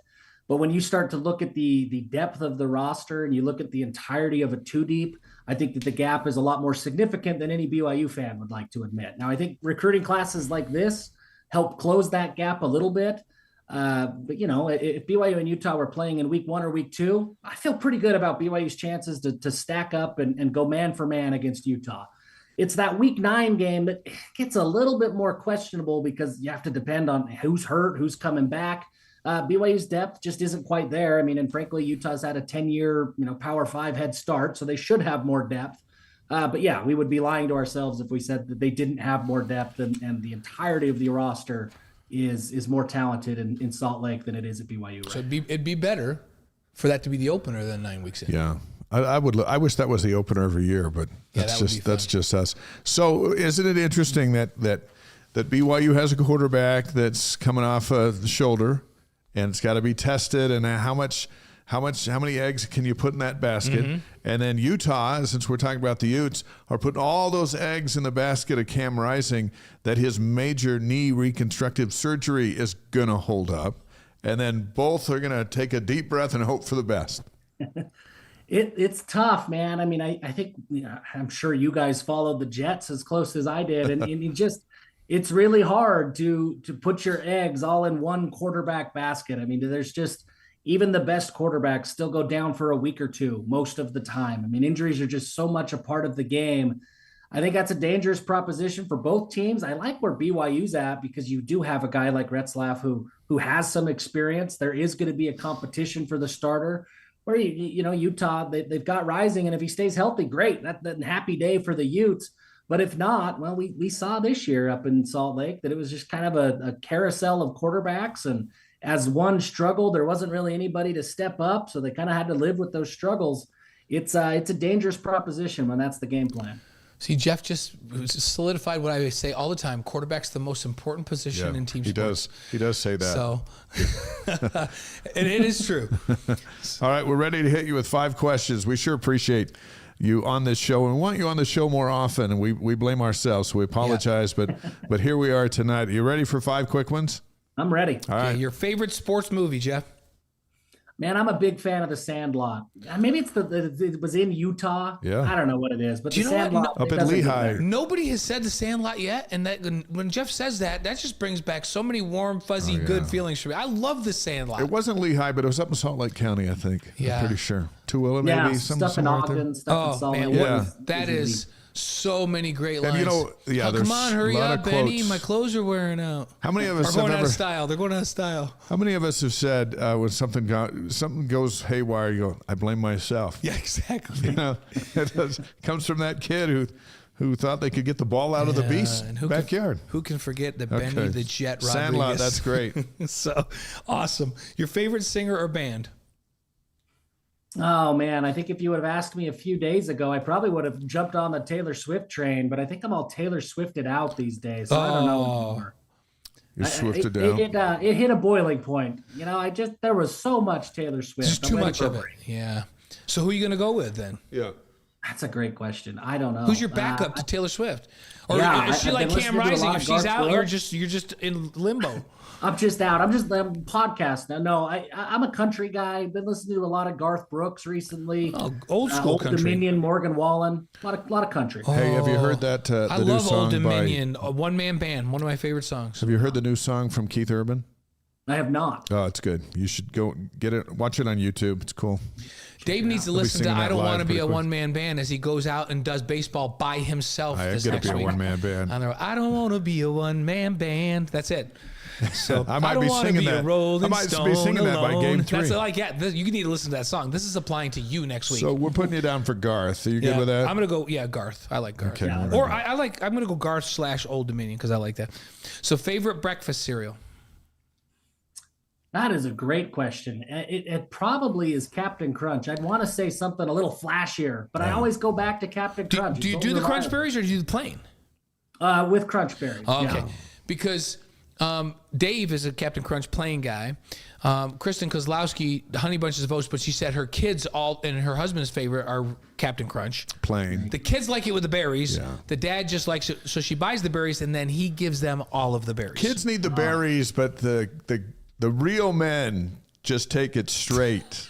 That's always been my problem, Dave, right there. The real man, I need the bear. Straight Captain Crunch. Jeff, I'm with you. I need the berries. And I save them for last. I eat all the little crunchy things, cut the roof of my mouth up, and then eat 3 mouthfuls of right. Hey, by of the way, berries. John says on our live stream, The Sandlot was filmed around 6th South and 13th West in Salt Lake City, around the corner from my house. So, John, thanks for Awesome. getting Thanks in for there, that, John. straightening us out. This is an extra question. We're going to have a bonus question. I'm going to come to this that Mark Brown just sent out there after we finish these. Your favorite sports moment? Ooh, my favorite sports moment. I grew up in Atlanta in the 90s, and I became a big Braves fan. And so when the Braves were good in the 90s, I was too little to really embrace it. So when the Braves won the World Series a couple of years ago, that was my manna from heaven moment right there. The Braves winning the World Series. Yep, long time coming. All right. Absolutely. And then this is the last, but we're going to give you a bonus one. The last one is your favorite change in the college recruiting rules in the last several, because there's been multiple changes. So what's your favorite change for good in college recruiting? Man, that's a loaded question. I can tell you all the changes I don't like, and there's a lot of those that. That's why we said let's do, because I could name like 10 I don't like, but I thought let's ask Jeff what if there's a good change that he likes. There's a lot that I don't like. I think one thing that I do like is because, and I don't know that it was a rule change or anything, but because of the early signing period where so many kids are locking in their place right at the end of December, there's that whole evaluation period in January that in years past, that was spent for the head coach doing their one in-home visit. That was what they were allowed to do. But you look at Kalani this year, he only had to do a handful of in-home visits because the class was already locked up. So Kalani was able to do a lot more of the traditional spring recruiting where he's out on campuses, getting to know high school coaches, doing some of that eval that way. And that's something that traditionally has been really kind of an assistant coach job. I thought that was cool to get the head man out just abroad at all of these schools, and that he had a little bit more time to do that.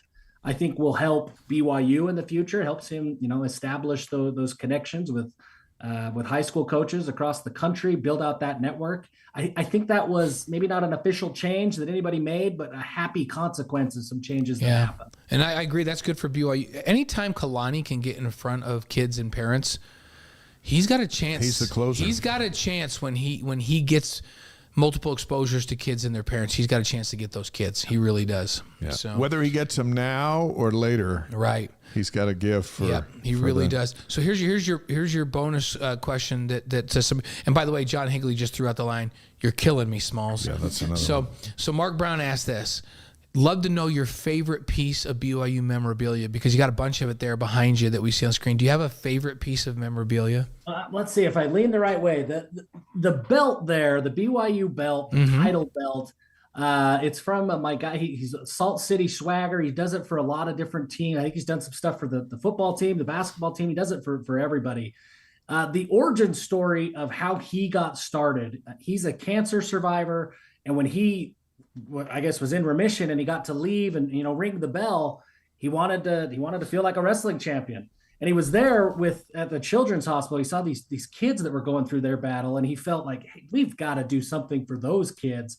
So he started making title belts, and that's how it all came to be. And he would give these kids who had just beat cancer these title belts, and he does a phenomenal job. That's a great story. And that origin story just makes that belt. I didn't beat cancer. I'm lucky enough to get a belt, but it's cool for me anytime I get a chance to talk about it. That's great. To highlight what he's doing. It's phenomenal work. Good stuff. People doing good things out there. Jeff Hansen, you can find him at Rakoto10. What is it, Rakoto 10?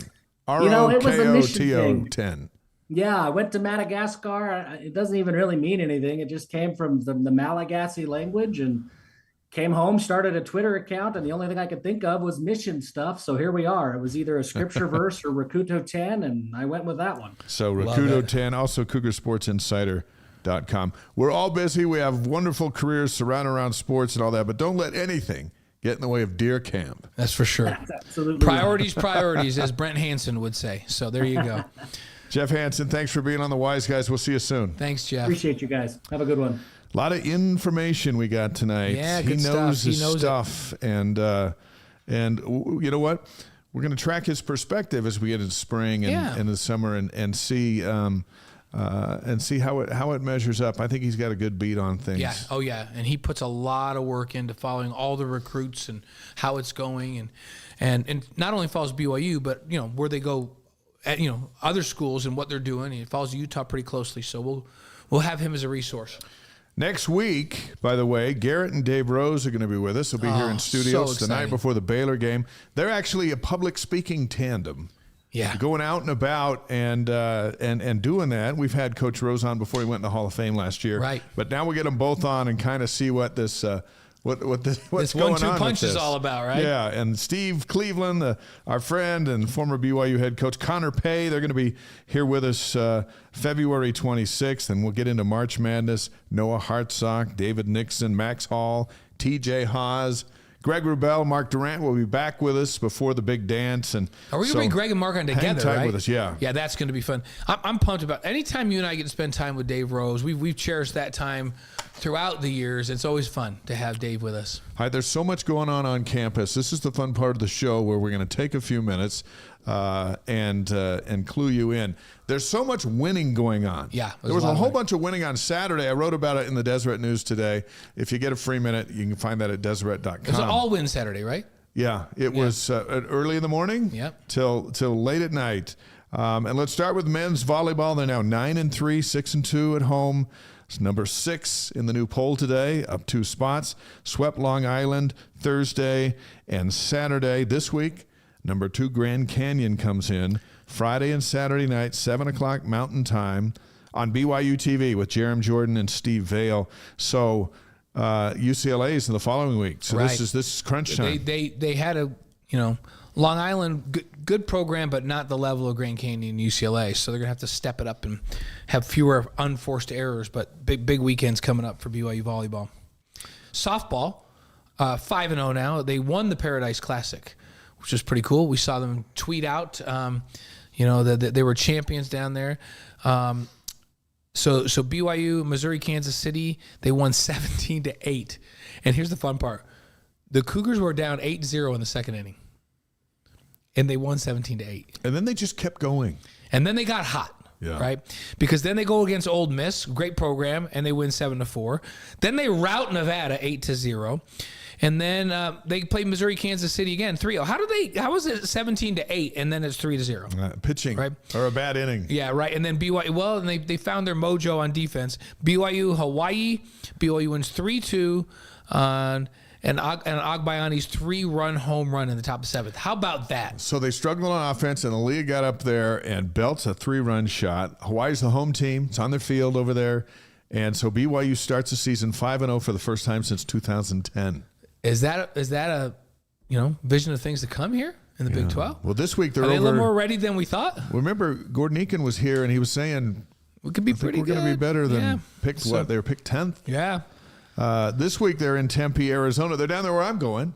Only we'll be at the baseball team, but across the way at the Littlewood Classic. And look at this lineup. Yeah. So Thursday, the 15th at Arizona State. They follow that up on the 16th against Virginia Tech. And then on Friday, so they have a doubleheader on Friday and Saturday, right? So they go in Thursday, play Thursday, and then play a doubleheader Friday and Saturday. So on Friday, it's Virginia Tech and Illinois State. And then Saturday, it's Memphis and Cal State Fullerton. That's a lot. That's a lot, and it's really good to be 5-0 going into How do you that. have enough pitching to do that? They can pitch all. It's that underhand stuff. They can How pitch do you it. not hurt your arm? As hard as they throw the ball? He's got 5 pitchers, Yeah, but they can do that. It's crazy. They can have an ace pitch a doubleheader. But for a guy, and I think it's the throwing motion. Yeah. In the players' union, don't let you throw so many pitches, you're on out. the shoulder. Yeah. So, but it's 5 games in 3 days. Yeah. 2 double headers. Weather's going to be perfect down there, so it'll be great. And I'm not sure. I don't think they play them back. Do they play back-to-back doubleheaders? They play and then have a break and then I think they have a break. Yeah, but It still. seemed to be what it was. Yeah. But hey, they're red hot out of the love gate. it. And we've had Gordon on the show a couple times, and we're following that closely. Baseball season openers later this week, Friday. As a matter of fact, February 16th, they're going to be at Sloan Park in Mesa, Arizona. That's the spring training home of the 2016 World Champion Chicago Cubs. And I'll probably say that a number of times. Because you are the Cubs guy. During the broadcast. But it's USC Friday night, 5 o'clock Mountain Time. Saturday, BYU plays Ohio State at 5 o'clock Mountain Time. And then a week from today, at 1 in the afternoon Mountain Time, it's BYU and Grand Canyon, who's a very good program. Yeah. All the games are available on the BYU Radio app, most of them on BYU Radio in Utah, 107.9 FM. And you're going to hear a lot from me because it's just, there's no color man. They say, can you do these games? And I'm like, yeah. And so who's my analyst? If I wasn't busy, no one. I'd come down with you. I know it. And you know what? I might just call you and we can Zoom. If you start to just freak out, if you say you get to the end of the 16th and you're like, I can't do this, just call me. Yeah, I'll call you because I got more games coming up after that. But, like at the end of the game last night, I was like, it's kind of sad football ends.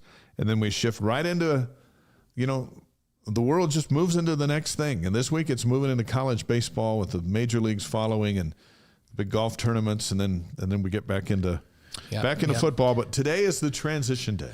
Sure is. Hey, Mark Brown makes a great point. Says, hey, the first 11 games that BYU plays are all non-regional teams last year. Feels like a great test to start the year and gauge how good we are before going into the Big 12. Yeah. Trent Pratt told me today as we were going over the roster for this weekend, he says, hey, look, we got talent. We're young. We just don't have that word experience next to the young talent. They're going to go get some really fast, and then we'll see what happens. And remember what we were saying about BYU women's basketball team? We talked about that with Kristen Kozlowski today. Early in the year, we're going, man, they're really talented on that guard line, but they really haven't played college basketball. And here we are after a week where they just won 2 and a big upset over a nationally ranked Baylor, and we're going, guess what? These youngins just turned a corner this last week. So at some point, we play in a schedule like this, those young guys are going to learn how to play the game. Sooner or later in life, you have to turn the corner. Yep. So turn the corner early. Earlier, better. Yeah. How about gymnastics? They finished second in their 14 meet at Oklahoma. 27th ranked Cougars finished ahead of Utah State and Texas behind the number 1 ranked Oklahoma Sooners. And it's Texas women's. That's the name of it. Oh, yeah, that's right. You have to I had to double check that. I had to Google that because it's not the Texas Longhorns. It's Texas women's. Texas women's. And I thought, is that a team? And it turns out it is. Yeah. So yeah. And then I didn't know Oklahoma. Oklahoma's number 1. Is Oklahoma number 1? Are they a gymnastics school? And I looked it up. Yeah. Yes, they are. Yes, they are. Yes, they are. And you know what? They're going to the SEC. Yeah. So this week, BYU's at Kentucky, another SEC program. Friday, February 16th, 5 p.m. Mountain. That's on ESPN Plus, so you can take a look at the Cougs. Just about everything's on ESPN Plus these days when it comes to college. It's like $10 a month. We're always apprehensive about what I got to pay for one more thing, but you get a lot, and you get everything that BYU's doing for sure. Women's golf, the Florida Atlantic Paradise Invitational, BYU took 12th. Their next tournament is February 26th and 27th in Sacramento at the Causeway Invitational. So Mark Brown's asking, Dave, are any of the baseball games in Arizona televised? Not that I know of, but if they are, I'll tweet it out. I know the first ones aren't. It's part of the MLB Spring Classic, and I haven't seen any of them streamed, but I will tweet that out. But Dave, you could, while you're calling games on radio, like hold a thing and just do a live stream on Wise Guys. Yeah, I could do that. Although that might be a rights problem. I'm just saying. And you wouldn't see anything problem. Problem. But it would be a problem. Okay, let's move to men's golf. The John Burns Intercollegiate is Thursday through Saturday. That's the 15th through the 17th of February. Hokiala, Lahui, Hawaii. Yeah, it sounds delightful. Yeah. Sounds like a great place to go play golf. Lahui, that's on Maui, right? I don't know. There's 3. Once they got Hawaii is the only one I've seen. Lahui's where the airport is, right in the middle of the island, right? So, yeah. Hokiala, Lahui, Hawaii. There you go. And that, I'm definitely, I so volunteer to go cover that. Yeah. Me, you, and me both. Super Bowl last night. The Chiefs beat the 49ers 25-22 in overtime. Fred Warner had 13 tackles, most on the team, 9 solos. And why wasn't Travis Kelce getting the football? Because Fred Warner was guarding him. Playing a man. Like, what other linebacker in the National Football League do you just go, hey, this is the best tight end in football, but we're just going to put our backer on him one-on-one. That's how good Fred Warner is. That was incredible. That they even gave him that assignment and that he did a phenomenal job. He is a great player. He's going to get a Super Bowl. It just wasn't last night. Yeah. Andy Reid got his 3rd. How awesome is that? That's good. He's just a good person. Yep. 3 of the last 4. Yeah. And that's a 2-peat. The last 3-peat was the Patriots like 20 years ago. Probably going to have a cheeseburger or 2 or 3 this week to celebrate. He is an incredible, we talked about this early on, the preparation, the fact that he had his team preparing for playoff overtimes in the summer workouts. So when that came, they were ready. They all went, we practiced this. That tells you all you need to know about Coach Reid is an attention to detail. And he seemed to put up with the Taylor Swift saga in first class, as you'd expect him to do. We saw a lot of that last night. We saw a lot of Taylor. We saw a lot of... Now, my family, there's a number of people in my family that are over it. So they would say whenever something bad would happen to the Chiefs or something good would happen to the 49ers, that's when they'd call out for a Taylor Swift cutaway shot. Oh, no. So there's something bad happen. Hey, show us Taylor. That just wasn't going to sit well with them because enough good things happened that they kept seeing Taylor. So what's the deal with I know the deal with Travis and Taylor. What's the deal with Taylor and Blake Lively? Are they like good friends? Because Blake Lively was there in the booth with her the whole time. She's a huge movie star. Yeah, and they don't even mention her. There's Taylor did anybody even and say, some other people. Hey, by the way, there's Ryan Reynolds' wife and one of the most famous actresses in the world, Blake Lively. Like as soon as they put him, we all go, "That's Blake Lively." She must be friends with Taylor or something. Yeah, it'll be curious to see because why didn't Ryan get to go? Yeah, why is Ryan Reynolds not up there? Why wasn't he on the list? But Blake gets to Why go. would Taylor bump Ryan off the list? She's like, you know what, Blake, you can come to the game with me, but Ryan's gonna have to stay home. Maybe he's off doing Deadpool or something. Yeah. You know, where this goes, here's what I hope to happen. No one really cares what I think about this, but I'm going to say it anyway because we have our own show. Right. This is our show.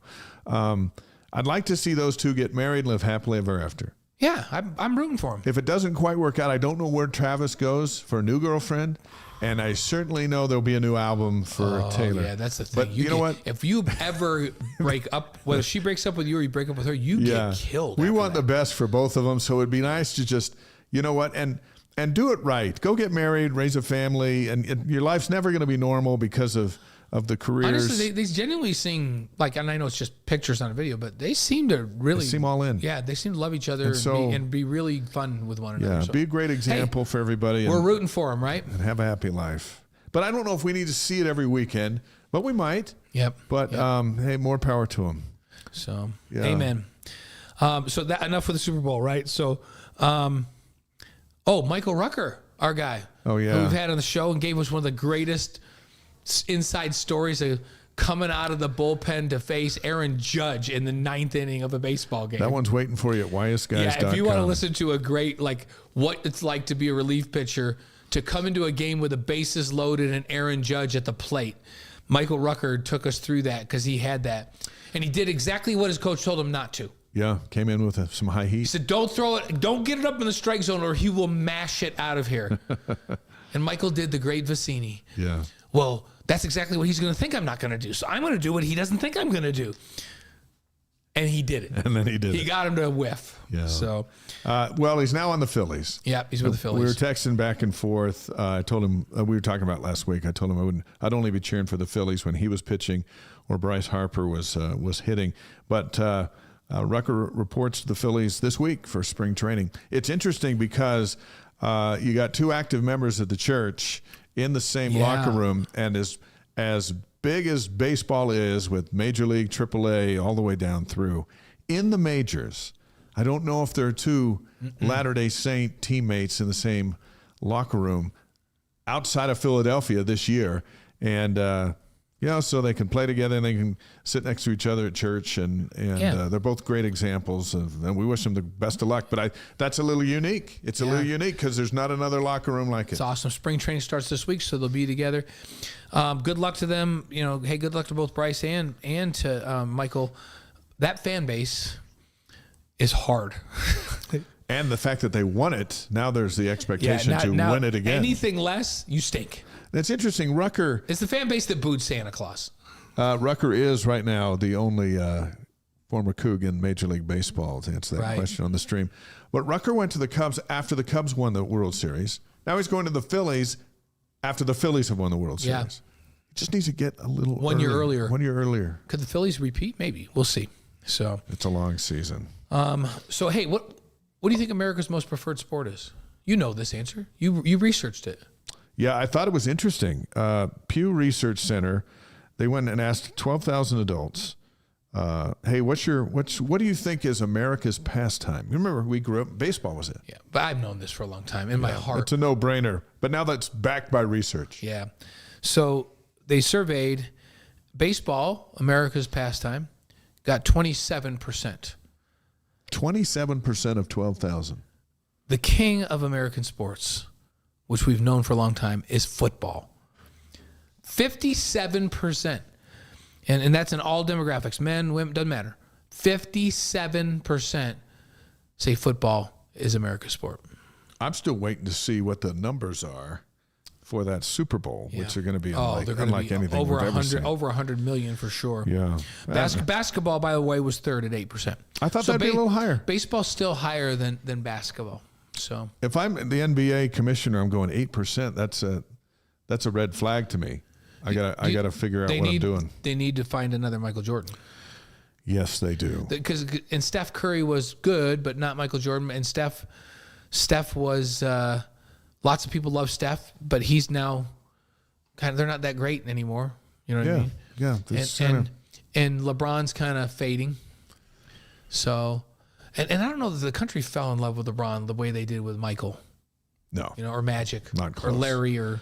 Not close, but that was the golden age when every game wasn't on TV. Yeah. And it was appointment television. Yeah. What? We got to watch him this week on Friday night? I'm there. You put it on your calendar. Instead of he's taking tonight off because he's tired. Yep. And by the way, Jimmer Fredette, speaking of big shots and the guy who made a lot of them, he reports to training camp this week for the 3-on-3 Olympic basketball squad. How about that? They're over there in Colorado Springs, February 16th through the 18th. 16 players have been invited. Of course, Jimmer's expected to lead the team to Paris in the summer.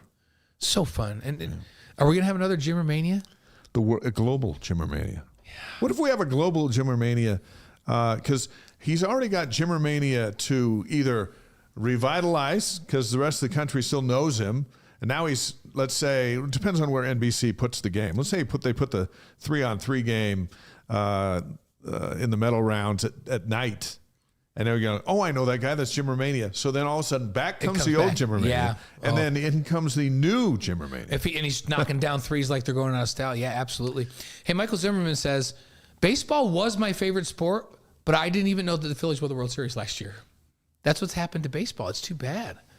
I know. And then Mark Brown asks, what would that poll be if you did BYU Sports? Would baseball be number 2 or would basketball be number 2? It's a good question. And, one of these days... Where would volleyball be? We're talking about getting we need to get some software that we can put into our system where we can do Insta polls. Yeah. Right? That would be fun. Oh, wait, the Texas Rangers won the World Series. Oh. That's right. They beat the Phillies. There you go, my Michael. Bad. Phillies were in the World Series but didn't win it. Thank you for that update. Thanks, Mark. So that's good. That's good. That takes a little pressure off Rucker. Yeah, good. And how about that? Neither of us knew the Rangers won the World Series. No, I thought it was the Phillies. I'm like, you guys, it was the Phillies. They beat the Diamondbacks. I completely forgot that the Rangers were even in the World Series last year. Yeah. You know why? It's because we need the Cubs back in.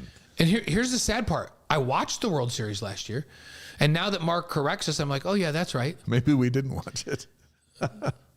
Yeah, okay. So, Yeah, we need to get Cubs-Yankees. That would unify. The Democrats and Republicans would come together if the Cubs and Yankees were playing the World Series. That's what I think. We just need the Yankees and the Red Sox to play in the ACLS.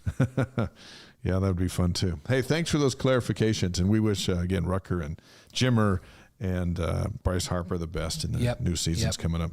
Thanks for the help, Mark. Let's head down the home stretch on this day, February 12th. We're coming up on our 2-year anniversary. Can you believe that? It's crazy to me. February 12th. There was a lot that happened in today. 1818. Chile gains its independence from Spain. Yeah. 1818. 1855, Michigan State is established. Wow. 1878. Harvard, that should say Harvard. Yeah, Harvard player Frederick Thayer patents baseball's catcher's masks. I just think how much dough he's brought in over the years. Let me tell you, baseball is a lot safer with a catcher with a mask on. It really is. What's amazing, and you go back to life when there weren't face masks on helmets, when did any of those seem like a good idea? Yeah. So this next one, I love. 1879. The first artificial ice arena in North America, Madison Square Garden. Madison Square Garden. I just sat in Madison Square Garden 2 Fridays ago and watched the Knicks. Oh, you did? Yeah. It was sold out, 19,800. We took Bo, my grandson, and my son-in-law Blair. If the Knicks ever got good, the place would go bananas. It was a great game, and the place was nuts. I mean, New York embraces winners.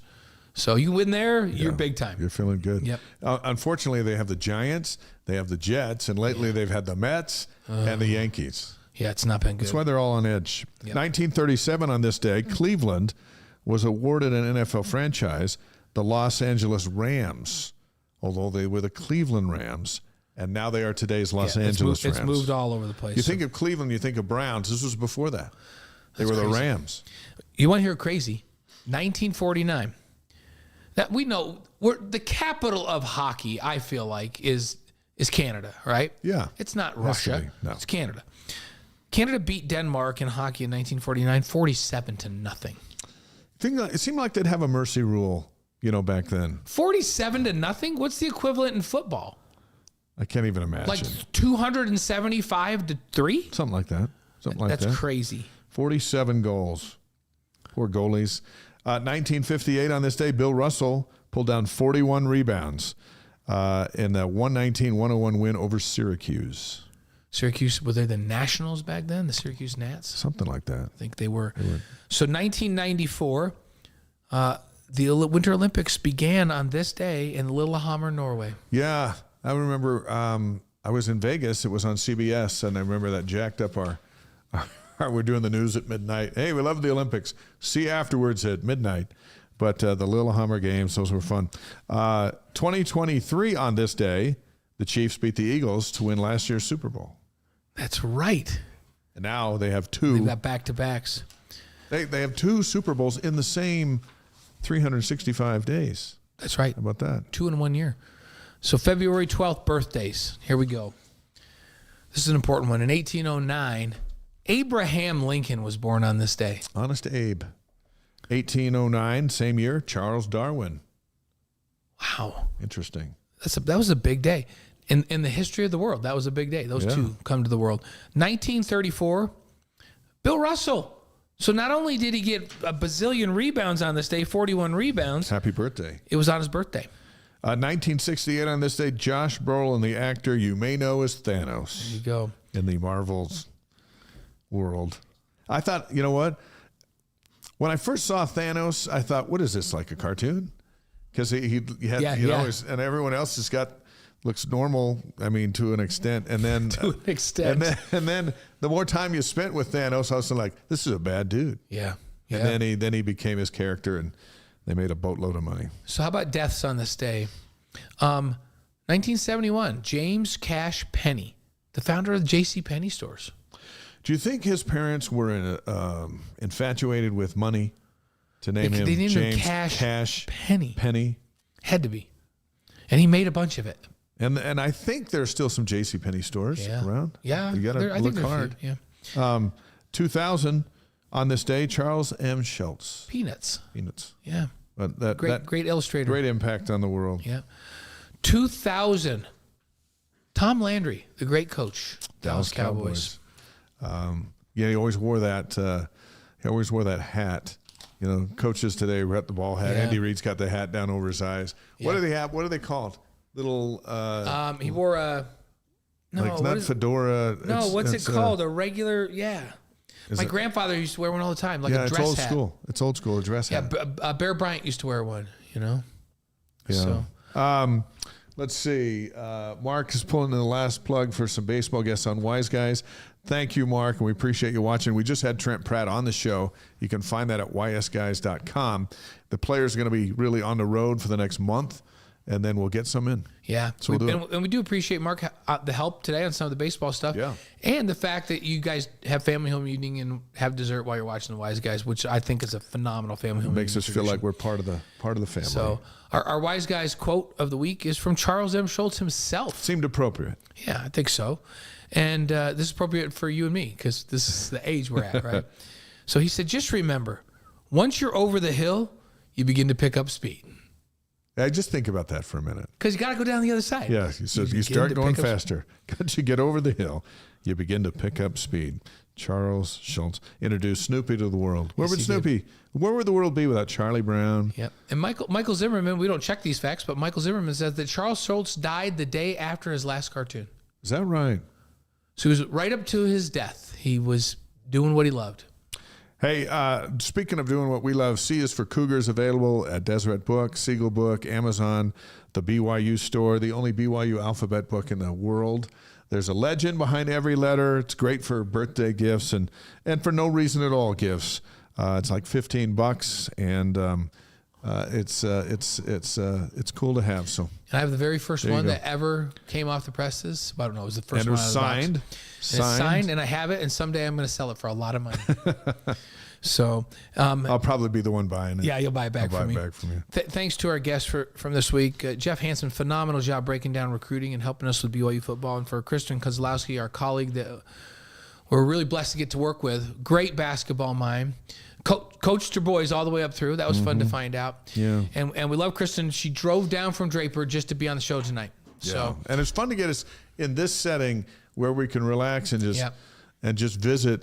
Typically, we're in a studio setting where you have 30 seconds to Yeah. relax and visit, or guys, you have 2 minutes and you got 5 of you, go. Yeah. And so this one, it was fun to just see her, just sharing what's on the top of her and mind. it's fun. They've got a phenomenal family of athletes.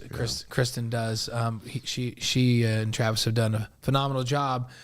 Some Big Ten prospects, football and basketball. So Next week, Dave and Garrett Rose, they're a public speaking tag team, and they're going to come right here and tag we'll team talk us. about what they got going on. And of course, it's the night before the Baylor game. That could be a clash between two top, if BYU can get 2 wins here, 2 wins this week. could be 2 top 15 teams at the Marriott how Center. fun would that be? And that's a week from tomorrow. So there's a lot to do in between now and then, but we look forward to the Roses hanging out with us. The podcast's out tomorrow. Share with your friends, and there'll be little clips on YouTube that we'll put out there. And then, of course, Jack's going to send out our email, which has got highlights of the show that you can get for free. Yep. Just go say, yes, I'd like that. Yep. And it's fun. I get it. I get it. So if 2 guys on the planet should have it, it should be It'd us. be us. We get it. But a lot of other people get it too. So we appreciate you helping us conquer the world. So this is the second time on this, Dave, that somebody said, you need to make a calendar based on your book. And they would buy it. Here's the thing. People don't buy calendars anymore. But they buy this one. You'd think they would.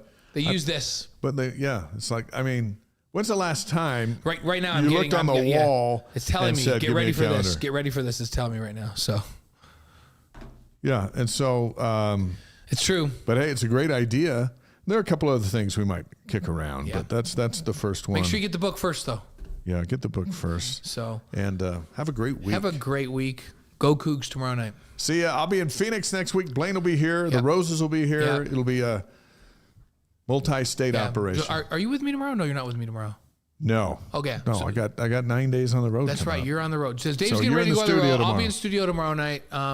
Kristen's off tomorrow night. It'll be Tyler and I and Jeremy in studio tomorrow with Spencer out on the floor. Need to get a big win. Yep. And get to 6-5 in the So Big join 12. us on pregame on BYU TV at 6 o'clock tomorrow night. See you tomorrow night. For See me. you guys. We'll see you next week.